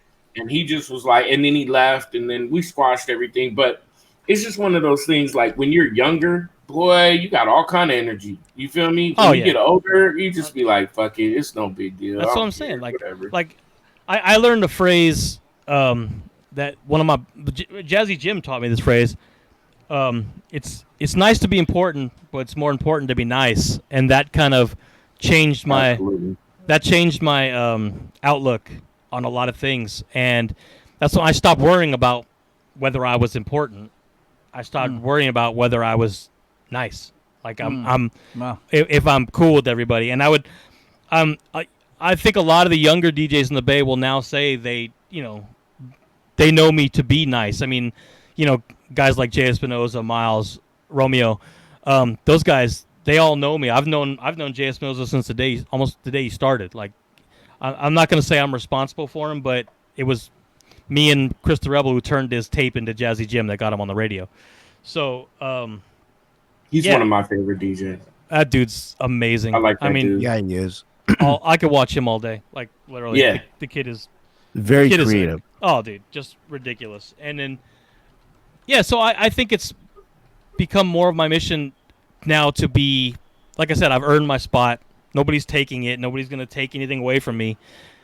Now I can just be the elder statesman, kind of one of the elder statesmen of DJs in the Bay Area, especially because I've achieved a level that not a lot of them even ever will. So like I don't need to prove myself. I don't need to do anything. I'm just here to have fun, and let's just go. Let's just have some fun. I don't know about the Bay. Now, we know a lot of Bay DJs from Twitch, but here in Dago, I can just from cats that were around us in the late 90s, 96, 97, 98, all the way up until now, there's only like less than a handful of cats that are still working as DJs. You feel me? Or a little bit more than a handful of DJs. There's much more, twice as many that have fallen to the wayside and just moved on and started doing other things. And it's just weird. Well, that's because they won't transition. They won't grow with the music, man. But I think about like Marlino and Slide and even Ville. Like I think about all these cats like who were to me some of the dopest DJs, and I don't even know if they own turntables now. Yeah, they got families. Yeah. Marlino's still on. Yeah, he does house music. Music. Marlino actually hit me up to do one of the MIX, the global mix. Yeah. Oh, nice. Yeah, I remember him. Yeah, he used to do our Wakey Wakey mix, which was all like techno house kind of shit. He started up here. Yeah. I remember when he had gone up there. Yeah, he's But I'm up here. saying in San Diego, we're missing so many great DJs that, like Ray said, just got families, grew up, started working, had to fucking pay the mortgage and eat child support or whatever, and just So it's a trip, man. It's good to have longevity in your city. You feel me? and we're missing a few, but there's still a lot of guys, especially guys who are even older than me. Mind Motion, been doing it since. Mind Motion been doing it since '84. I know he's still the highest level, one of the highest level DJs in the Bay Area. Jazzy Jim still here, Jose Melendez, all those guys. Like, there's a lot of other guys that have kind of moved on, but we still have a pretty solid core of guys from the original, like from the '80s, that are still doing it. And I would like to think I'm one of them. I've lasted. I'm 31 years in the game now, so I think I've lasted, and I'm still going. I'm still, I'm on. That's what's up, man. I did 100 gigs last year alone, so I think I'm still, I'm still active. Way too much active, unfortunately. And what's awesome is that you're on Twitch. You transitioned to on Twitch. Let's talk about that. Your experience transitioning to be on Twitch, to go online, and we talked about how people are just like, man, I don't know, I can't do it. So, walk us through that. Like, what made you decide to go on Twitch, and then your experiences with it. Instagram is a bunch of fucking assholes. I understand. But there's the non-radio version. But I also understand. I worked for on the side. I worked for Pandora for 5 years, so I understand rights and copyrights and a lot of that stuff better than most people. I very much understand it, so I get and understand what the dilemma Instagram was going through. Now, they shot themselves in the foot by giving D Nice the free reign and a couple other guys free reign, and then every other DJ thought, "Oh, we can do that too. D Nice can be on for 8 hours straight, no big deal." Well, no, you can't. You can't. And then obviously, then they started taking it down. So I knew about Twitch for years. I have a son who's heavy into streaming and plays video games and plays League of Legends and stuff. So I've known about Twitch for years. And when I started when Instagram was really getting frustrating back in April, we were like, where can we go? what can we do? How can we do this? So we tried some other stuff. It wasn't really popping. I know some people went the Zoom route. Zoom never really got their audio right. So Twitch seemed the right move. So I can remember my first mixes on Twitch were like I was using an iPad as a camera, and with the old original OBS, not even Streamlabs, the original OBS and OBS, and I was using like I was streaming literally from the same laptop that I was DJing with, like yeah, like and it was just yesterday though. Yeah, but it was like and what's crazy, which shows how long 2020's been, because it's been since May, but like we're 5 years into this 2020, so right, it's fucking right. And when you started saying that, I was like, I thought he just joined Twitch like this year, but the way that you were saying it, because I started with the MacBook like Pro, decades, bro. Yeah, but the MacBook Pro that I streamed with, my cam was on the MacBook Pro and a mic, you know what I mean? But that was like 6 years ago, and I'm still on OG. OBS, but go ahead. But you're saying like it's just that in that short of time, it's been from what, May to October. How much has changed? You know, everything is. I have, you know, now I've got the Stream Deck and I've got multiple cameras, ring light, and all sorts of stuff.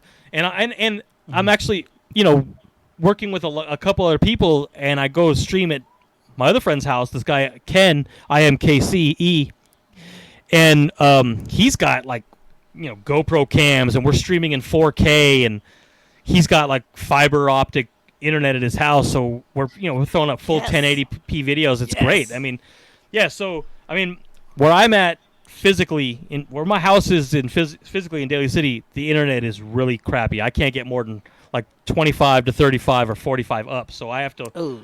Well, yeah, it's ridiculous. So I can't really stream like I want to. So I go to his house, and you know, it's better. But, you know, if I have to do, like I did my 8-hour set on Saturday, I did that from home. That was no problem. Wait a minute. Hold on. Stop. Repeat that, Scotty. You did an 8-hour set? Yeah. On Saturday, I woke up and I was like, you know what? I want to play 80s today. So I started at noon and I went till 8 o'clock. So I did 8 hours of all 80s music. I know. I was like, this motherfucker's still on right now? I know. I'm just putting that out to my favorite DJs here on Fired Up and Furious. He did 8 hours. I'm just saying. I know. I was watching him. Yeah. I was part of that. But it's like you could. I mean, it actually flew by pretty quickly, and so it's and especially if you're lazy like me and you sit down, it's not as bad. Yeah, I'm all about that. Oh my God, rage! I won't sit down at a gig if I'm live at a gig, but at home, who cares? I'll sit down. Yes. I like to dance around and that? Well, you know. The not shake if away you're doing 8 hours though, 360. Right. If you're doing more than you know, you got to your third hour and I thought you were gonna die. I did 4 and I danced almost the whole time. Yeah. But you work out all the time and you're hella fit. Yeah, you're in shape. I'm clearly not. I don't know if you can tell by the shirt I'm wearing right now, but I'm not that fit. Now. If you could tell by the 4 Cokes I've drank while I've sat here, I'm not even the best. About that, Scotty, but I was going to save that for after the stream. You and your 4 Cokes, you know what I mean?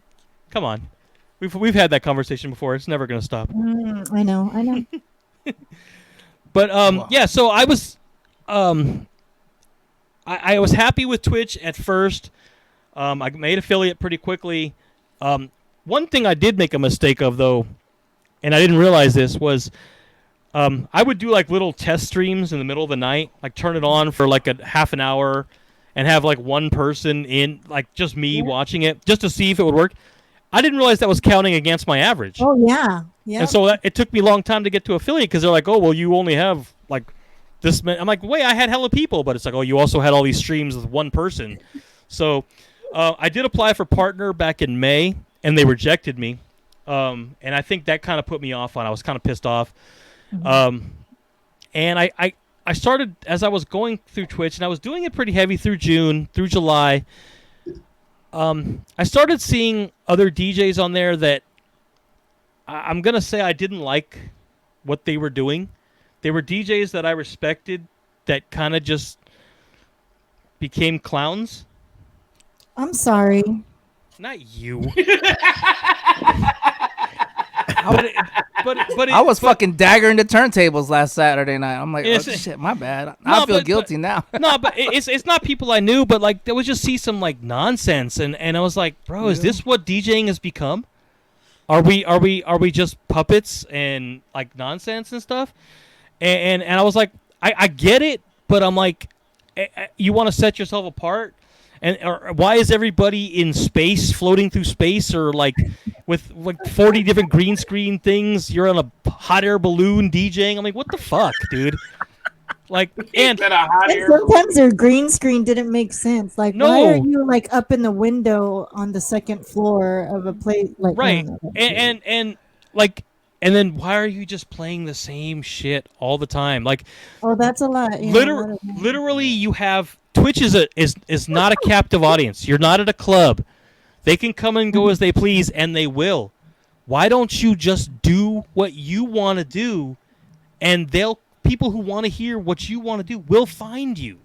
Like, do different shit. Don't just get up there and play the same fucking shit we've heard in the club for the last 5 years. Nobody wants to hear that said it. Finally. How about the same shit you've heard on 9 different channels on Twitch that night? Right. Like I mean, I admit I'm falling guilty to it too. Some, I'll default to like some New Jack Swing or something.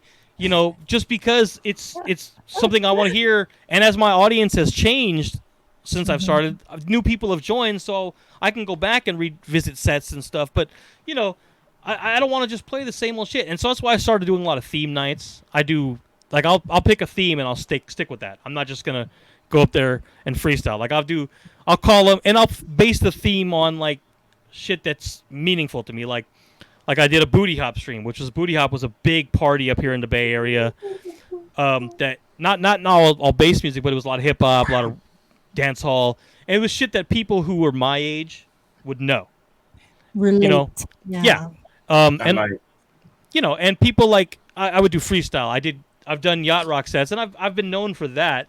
By the way, you guys, Scotty Fox with the yacht rock set. Holy crap! Like nobody does it like Scotty. You just did one like last Tuesday. I did it last Tuesday. Yeah. Were you like one of the first to do the captain hat? Because now everybody's trying to do the captain hat, and I'm like, Scotty did that first. I'm not going to comment on that. I'm sorry.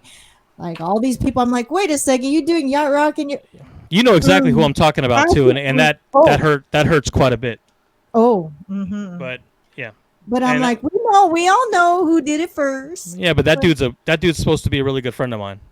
Right.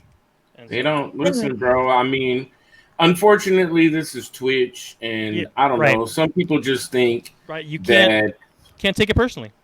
Well, not only that, but it's like I think a lot of people feel like, and this is what I heard my first year on Twitch when I was at TwitchCon. I went to one of the things from the successful streamers, and they were like, be careful what the fuck you do, because if whatever you do for subs, whatever you do for followers, make sure that you're comfortable with it, because you're gonna have to do that shit for over a year, or like make sure whatever you do for your content and your little quirky weirdo shit, be comfortable with it, because you're gonna have to fucking do that shit forever. And I think that you get a lot of people who start streaming DJs. They don't know.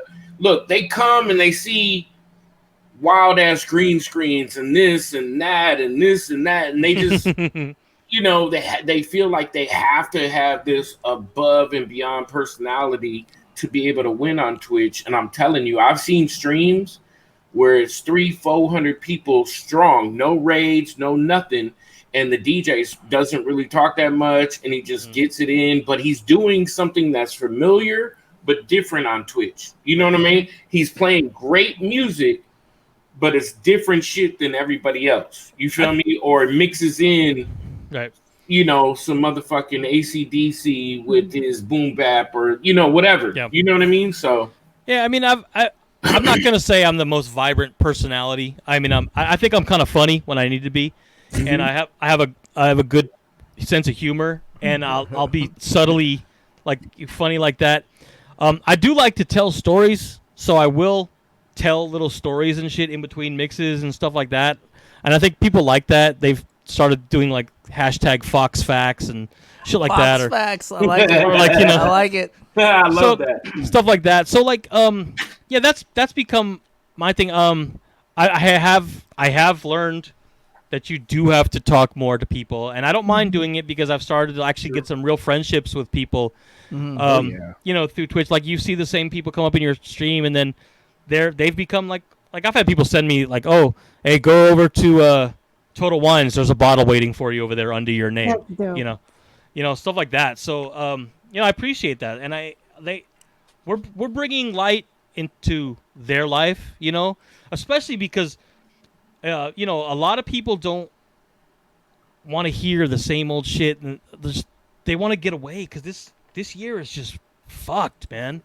And for everybody, this year is just so bad and so painful. You know, nobody wants to see a boring DJ, first of all. And second of all, nobody wants to see an angry DJ. Or, you know... I beg to differ. No, I'm just... Well, I mean, no, but you know...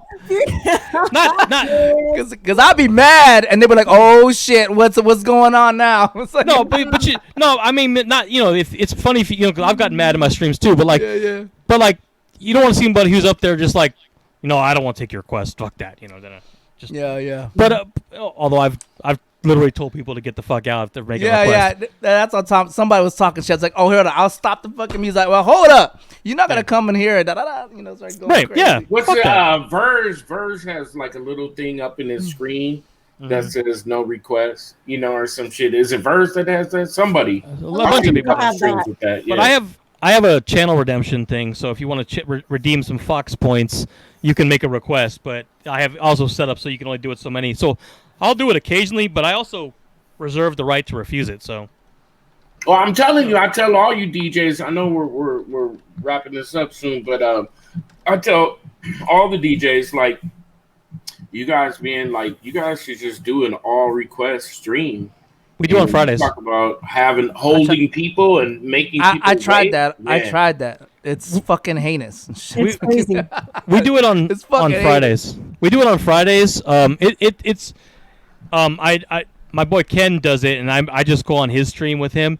But it like you know, it's not bad. It's not bad. Because we kind of tell them, you know, kind of like make your request, you know, don't make it off the wall. Within what you're playing, right? Kinda, yeah. Although some people will try to dick you around, but whatever, man. I mean, they're redeeming channel points, so they have to got the channel points somewhere. So they had to watch. Well, and it doesn't have to be request after request after request. You can do a couple requests and then play some good shit to make it all mesh well. Oh, you put limits on the channel, like the redemptions. Like you can only redeem one every 10, 15 minutes, so they only get one request. Limit to each user. They can. Just I only get one. I think I did a subscriber Sunday for like 2 months or whatever. And then I used Rage. What was that using? The title. You know how the title goes with the Serato and shit.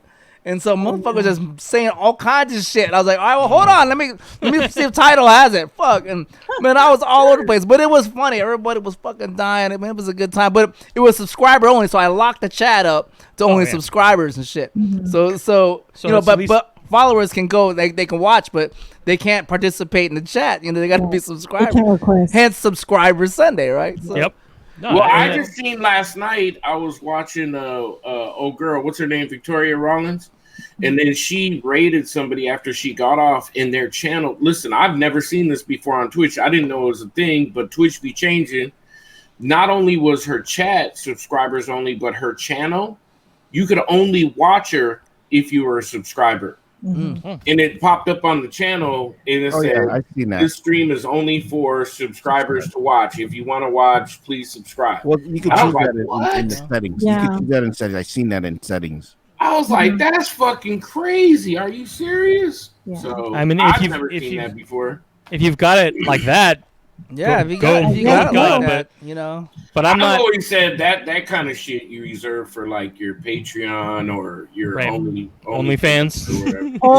Don't get him started on his OnlyFans, Scotty. No, I was gonna say, my gosh.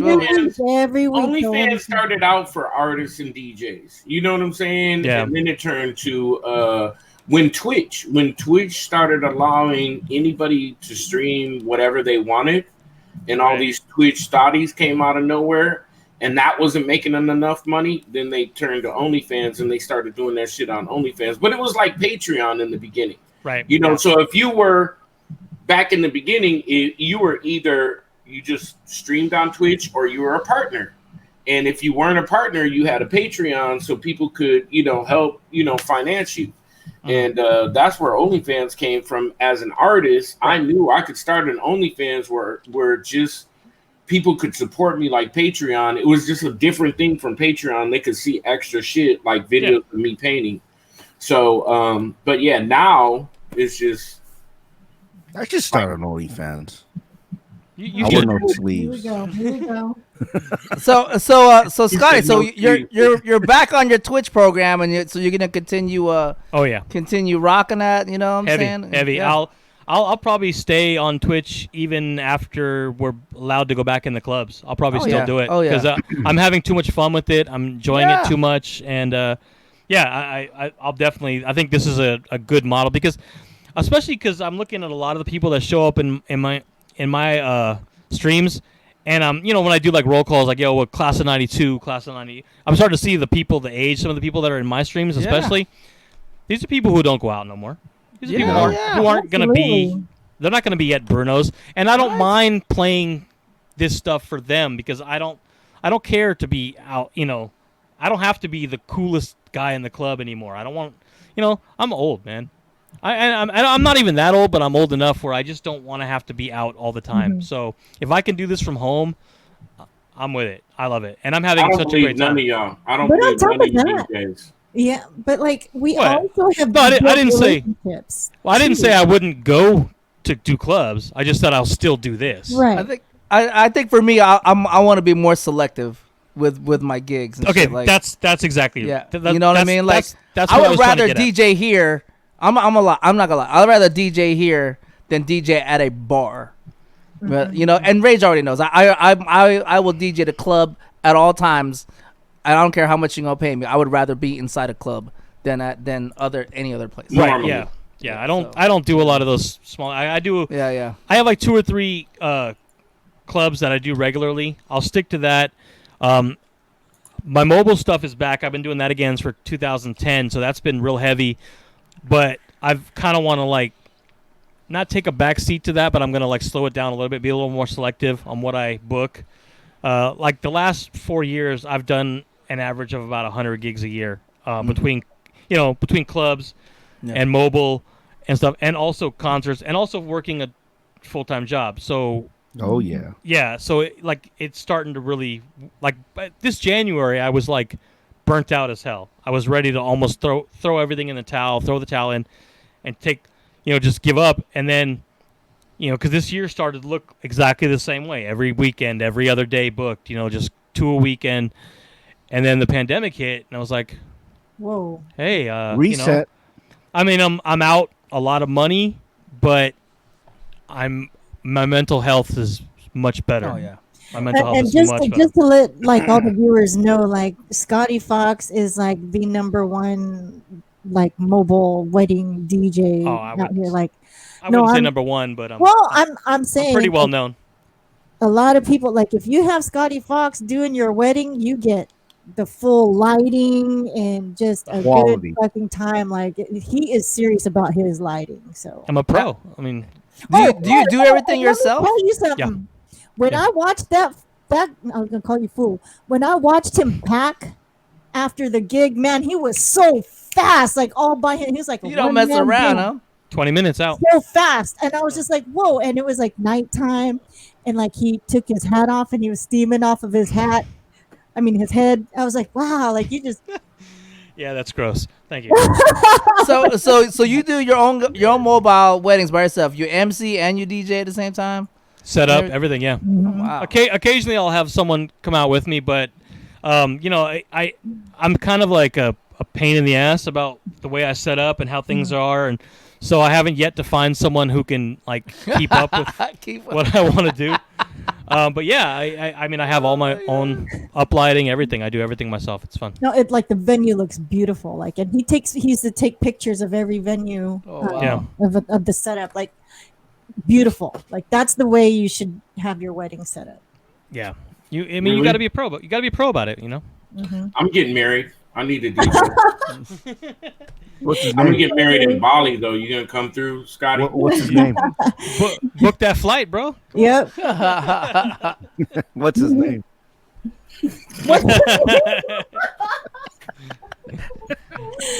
I heard him all 3 times. I just didn't say nothing because I was like, I hope they didn't hear. Right. But I mean, I've gone out and done a number of weddings out in Hawaii, out in Vegas, out all over the place. So yeah, I mean, I love going out to do weddings out of Canada. I've gone a couple times. It's fun. And they fly you out for the Woody show, right? Big ups to the Woody show. Oh yeah, they fly me out for all their events too. So I do like 3 big concerts and like 2 other ones. So about 5 or 6 big events for them a year. Nice. The Woody show for real? Yep. Yeah. I do their mix for them. They're called the Friday Turn Up every Friday, right at the end of the show. It's a lot of fun, man. It's a great time. I've been doing it for about 5 years. It's a beautiful time. So much fun. Cinema even says you're a legend. Oh, dude. I told you. Like I said, I'm I'm old. gonna call him a legend. Look, everybody had the cow records. That's why you guys all know me. Everybody my had those God, records I yeah. used to make with the cow on them. Really quick, Scotty Fox. So didn't you fund that? Like, if you know Interlude, like if you know that group, didn't you fund that record or their album? I wouldn't say I funded them, but they were the profits from our records that we made put them out. Yeah, because they were signed to Straight Hits. Yeah, they were. Straight Hits was our record, like our company. It was Jazzy Jim's company. I worked for it. But then they. I had all your records. Yeah, all the top secrets and all the top Breaks secrets. the And Ruts. shit. Yeah. I had all of them. Yeah, Breaks the Rust, Lethal Weapons was ours. All that, strictly for the Dreads, strictly for the dance hall, strictly for the like all that stuff. Those were all our records. So a lot of DJs, they'd be like, when I'd meet them, they'd be like, "Where do I know that name from?" I'd be like, "The Cow record, the record with the cow." Yeah. You guys had the cleanest remixes. Like you guys didn't put like a whole bunch of shit in them in the beginning. You know? Well, because I made the remixes for how I would want to play them. And Radio. Yeah, exactly. And then it's for stuff like how I would want to play them. My biggest regret was that we never did dirty versions. We should have done dirty versions. Oh yeah. We should have done like 3 on one side, 3 on the back. No, I don't do any digital pools now. I got out of that a long time ago. But yeah, I wish we'd done the dirty version of that, because then later on I had to always go back and like make my own edits, put the dirty version in where the clean version was and stuff. And I did that. Yeah, you had to. I took your beginnings of your intros, and I would add the dirty version. Because I still hear DJs playing those records in the club, the clean versions, and I'm like, ugh, it's just. It just sounds weird. They're saying that in chat. Oh, I still got that shit. Oh, I still got that shit. Oh, Send them over saying, I got it, man. Oh, everybody got them like cow records, man. I mean, man. Rampage said and they weren't overdone like Wicked mixes. Wicked mix were overdone. Yeah. But I mean, Dave and them had some really good stuff. I mean, Wicked Mix helped me get started, so I kind of knew Dave Meyer and Fabian, those guys, when they were doing it. But yeah, some of their stuff was a little overproduced. I'll say that. But they had some really good ones too. There's still some Wicked Mix versions that I use to this day. The Rump Shaker one. Oh yeah, definitely that one specifically with all the ragamuffin in it. But so that's why, and that's also we kind of tried to delineate ourselves from that. Like you want maybe a little bit of hype stuff at the beginning, but not too much, or you're just gonna get the right part of the song. And we used to do like move verses around to make it what was more important in the song, or put choruses first or whatever. Yeah. So you don't do any of that anymore? You're not producing records like that? I know you said you're not doing any record pools anymore, but do you like producing and doing that kind of thing for I do edits for myself all the time. Mm-hmm. All the time. Can I get a can I bring a terabyte up? Sure. When I come to see 360. Yeah, if you want, sure, whatever you need. I just Yeah, don't. I don't speaking of, care about selling them or anything. yeah. I'm only gonna use them for me though. Oh, that's fine. I I don't don't DJ. I I don't don't care. DJ anymore. My friends DJs. My friends are some dope ass DJs. I don't DJ anymore. So you can listen to that. Except for the ones that play techno. Yeah, I retired in like '87. So Oh shit. So speaking of which, Scotty, when are you gonna come and drop a set over here in the Peach Pit? Oh yeah, well we talked about that. We were supposed to do our fake beef or something, dude, right? Well, hey, why it gotta be fake? Let's have it out right here. Have it out right here. You know? Also, if you guys like are interested, well, you guys know I'm a big New Edition fan. I told this story on my first trivia night. On my very first trivia night, I played the mix, or no, second. Oh. I played the mix that Scotty and I had done. It was the Babyface and New Edition mix. Oh, It's yeah, about yeah, 2 yeah. hours of Babyface and New Edition. And I think we should do something again. We 2 should. hours. That's a lot. That's a long time, right there. We went I was- 30. We did 30, 30, 30. So 30. Yeah, that was Back to yeah. back to That was a killer mix. I was trying to find the link for it. I was gonna post it up in the chat, but I can't find it right now. But So Scotty, what are 5 things you wish you knew that you know okay. now when you first started DJing? Okay, well, I already mentioned the scratching thing. Also, it's like I said, it's nice to be important, but it's more important to be nice. That's a major thing. Yeah, you're never too big. You're never too big. You're never gonna get anywhere by being an asshole. You're just not gonna. People remember and people remember the experiences you give them. Like, you know, I've had people come up to me and like, oh, I remember you DJ'd in this dance in high school, and that was 20 years ago. People remember those things, so cherish those moments. Document everything if you can. So much easier now with social media. But I do have a collection of videotapes from our gigs in like 92, 93, 94 that I just love going through every now and then. Nice.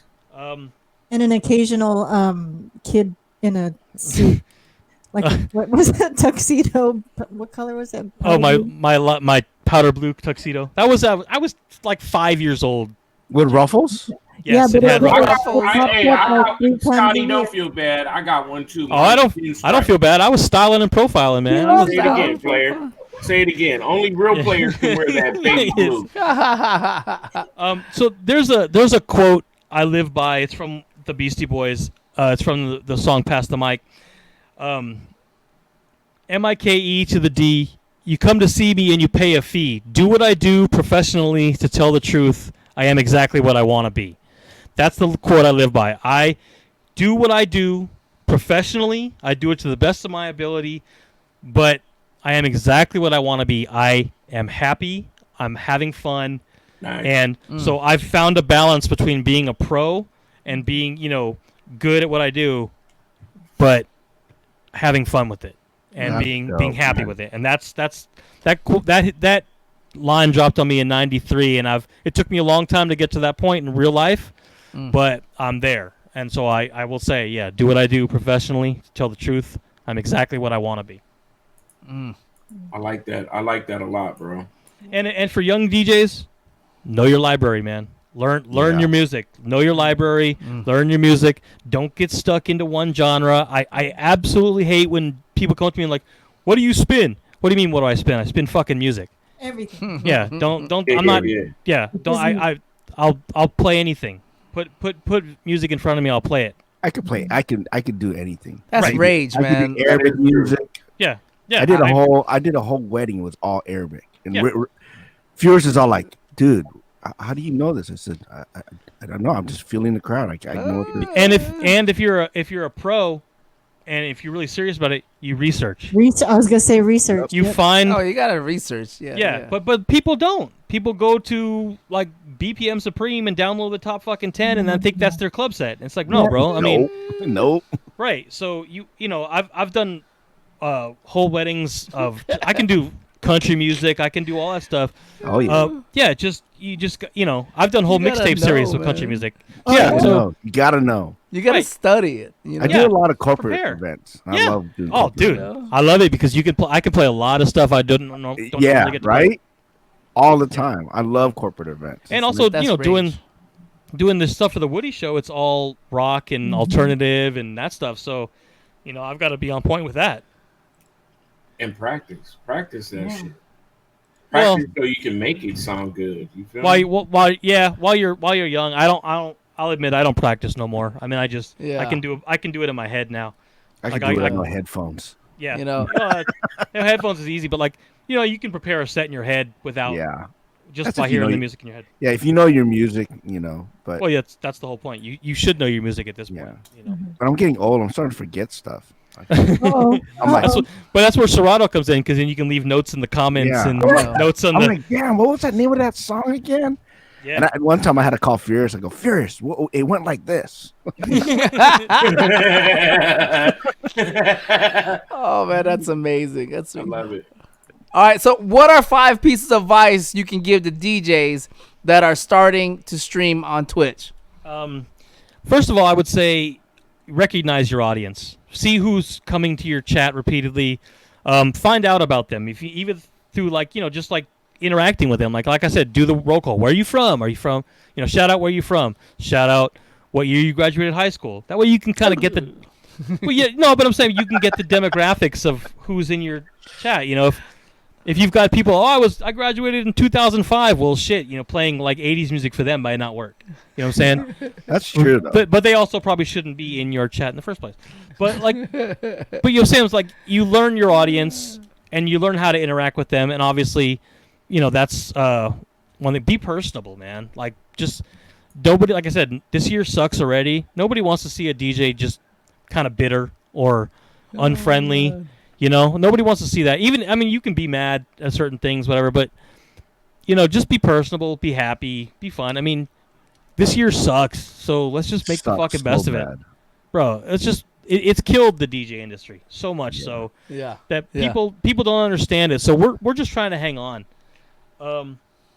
I would say, like I said, expand, man. Take chances on music. It's not like a club where they're gonna go sit down right in front of you. If they leave your room, who gives a fuck? Like you can't be fired from your stream, bro. Right. It's your stream. And people, like I said, people will find you. So expand, man. If you want to do a set of all just weird shit, do it. Man, wow. If you want to succeed on stream and you're a male, get some of your female friends to come over. Well, but that was going to be my next one Wow. is also, well, that's different, but mods. Wow. You need mods, man. You need mods. There you when go. When I was trying to said do it. it without mods, it was way too difficult. I think I have couldn't keep 19 up. mods now. Oh, well, I've got 3 and I've got 3 or 4, and they come through heavy for me, and I've taken care of each one in different ways, but yeah, no. I think everybody in the chat has a green sword and shit. Look at He said I've taken care of all my moms no, I mean In different ways, he said. in Oh different my God. ways. Taking care of all my mods in different ways. monetarily. That's all. I told him I can't afford to pay them all. I have like fucking 20 of them, so it's like Oh, yeah, I'll no. be fucking. But I do. I said, let me know when you stream, and then I'll come. I'll drop whatever. Damn, Ryan with 1,000 bits. Ryan with 1,000 bits. Ryan. Ryan, why are you giving me the bits back? I gave you that bits, bro. He's like, because I'm trying to buy his emotes and shit. He's got these fucking $10,000 emotes that I want, and Yo. fucking I gotta pay for that shit. I've been trying to get his emotes too, so I've been Dude, doing little by little by little, I'm like, fuck, I gotta drop a G right now. Bam! I was like, I gotta make a down payment on this shit. Yo, that's Ryan Live, everybody. If y'all don't know Ryan Live, I just want that shorty, the Shorty boot thing. Oh my the god. shorty boot. I want that so I bad. think that's gone. I think No, it's there. No. It's there. You It's just gotta pay 5,000. fucking 5,000 5,000. bits. The goddamn highway robbery over here, this motherfucker. But I'm gonna. I think I'm Oh, gonna look at drop talk the about rest of it. angry. You know? Somebody's getting angry. But I paid that shit though. I'm gonna pay that shit too. Got to get you, that. Jamie. I paid it. I paid it, man. All right, so Scotty, yo, man, this we do this thing called promo time at the end of the program. So what you got coming up? Just follow me on my Twitch, man. DJ Scotty Fox. Check out my Mixcloud, mixcloud.com/Scotty-Fox. I've got like 250 mixes in there, all free to listen to, all different genres, lots of fun. Yeah, I love making mixtapes, and I think they're really well put together. Not a lot of them are just sloppy or anything. They're really nice, curated, well done. Wait, Scotty, you give that away? Yep. Mm-hmm. Listen, I need to be y'all's agent. Like that is what you put on your Patreon. That's what you put on your OnlyFans. No. Like, Your OnlyFans. It's because of Scotty that I was doing like a whole bunch of mixes. Like I look at it like this. Oh, sorry, Jink. I didn't mean to cut you off. no, go ahead. So, after I left radio, well, actually, even before that, we started this website called Mixcrate, which was a website where you could host DJs. Yeah. I love You started that? You're behind that? Randall. It was me. No, and you? it wasn't Randall. It was Chris Yee, a guy named Genghis, and I was consulting from the beginning. We brought in Randall afterwards to help us spread the word. Holy shit! Okay. So yeah, You should have led with that. well, my mix was the first up there. So, yeah. So I noticed though that when I posted all these mixes up there, I know we're running out of time. I started getting a lot of gigs from that. I started booking a lot of weddings, a lot of stuff from people were like. People stopped saying, "Oh, I remember you from the radio." People started saying, "Oh, I saw you on Mixcrate. I got you." So, posting mixes online for me got me a lot more business, a lot more known, especially in like corporate world. I could easily point to for corporations. I could be like, "Oh, I have all these different genres of music. Take your pick. Play them at your, company like happy hours and stuff. And then if you have an event, come let me come through and DJ and stuff like that." And I would say that got me more business than almost anything. So, yeah, I don't want to sell them. I feel that cheapens them. I don't own any of that music. I shouldn't be selling it anyway. Mm-hmm. So I will give away mixes till the day I die, and I'll make my money on the back end with live and Twitch streams and stuff like that. And nice. That's my final. Well word. said. Well said.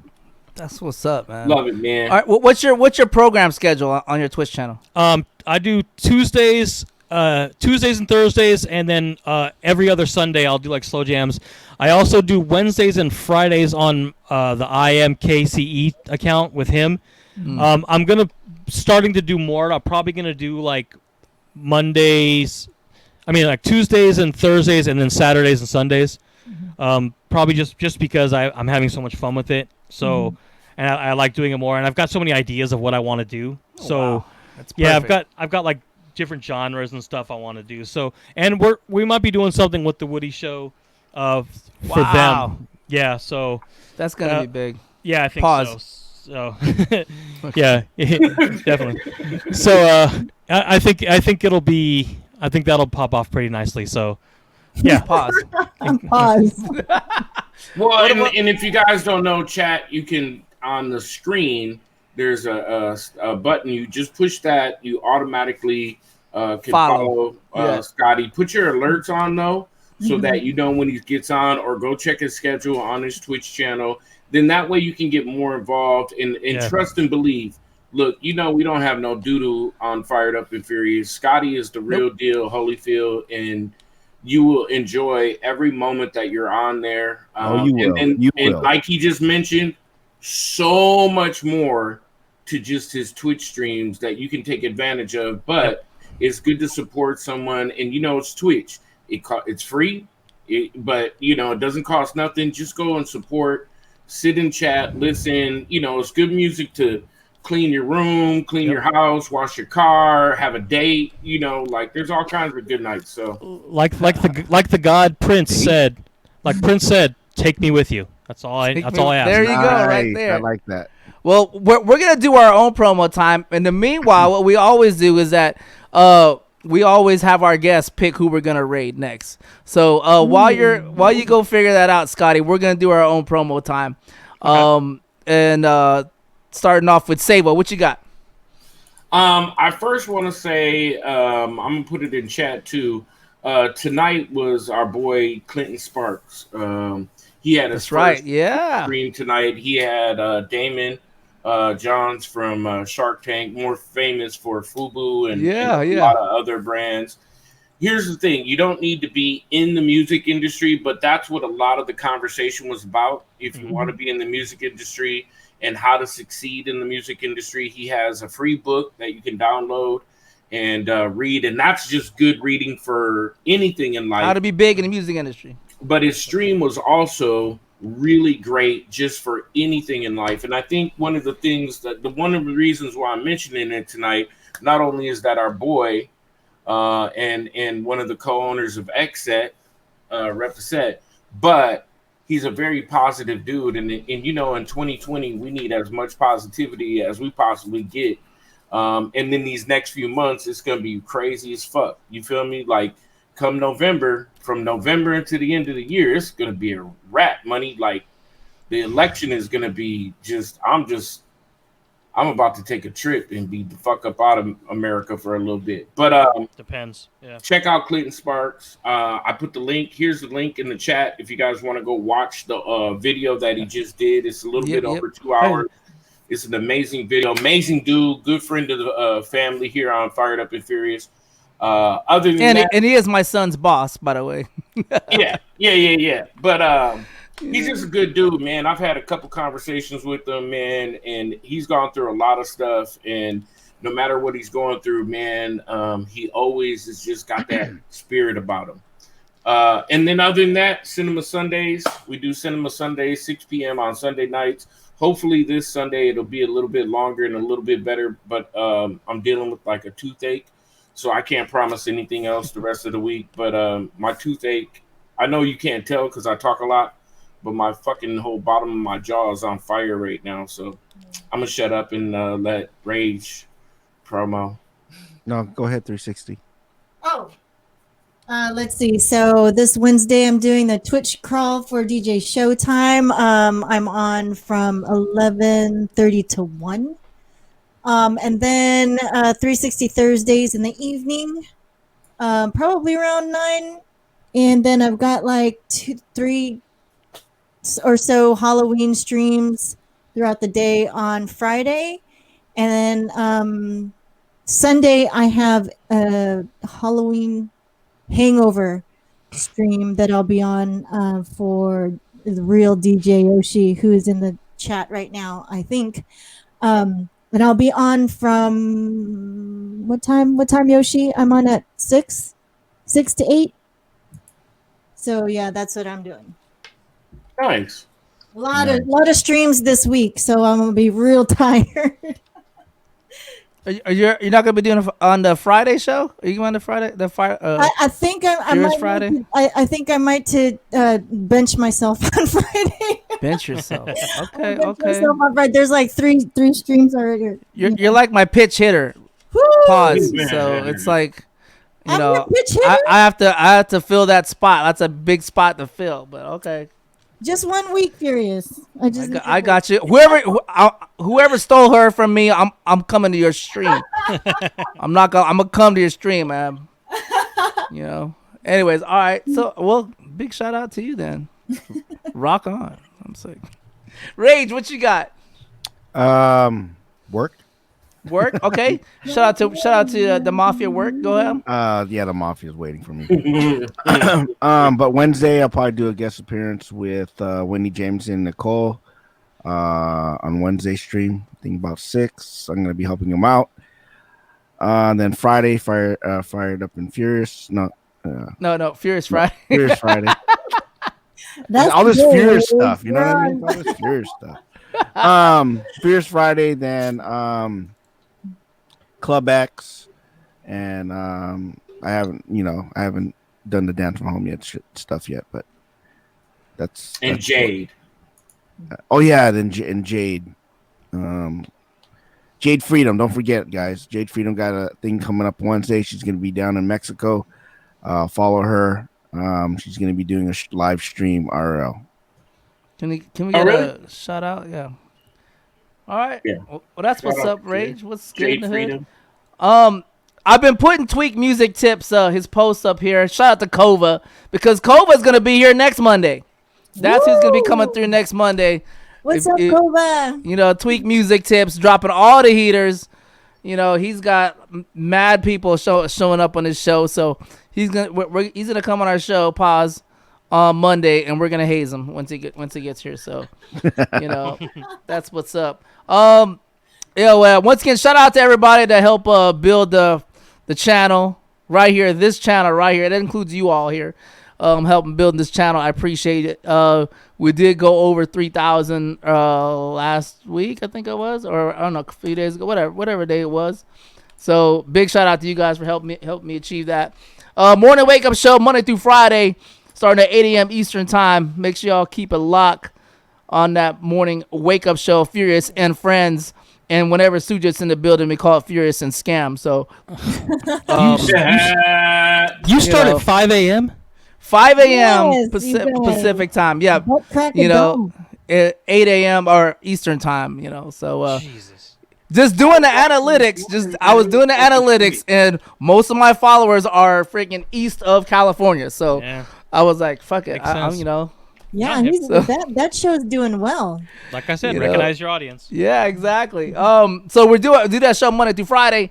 Obviously, we run 2 Twitch nightclubs, people on their own channel, but we just run the raid for them. So it's a Furious Friday Twitch nightclub, and then the Club X, which is more like Las Vegas headliner vibe type deal, nightclub, stuff that Savo don't like. He don't like that.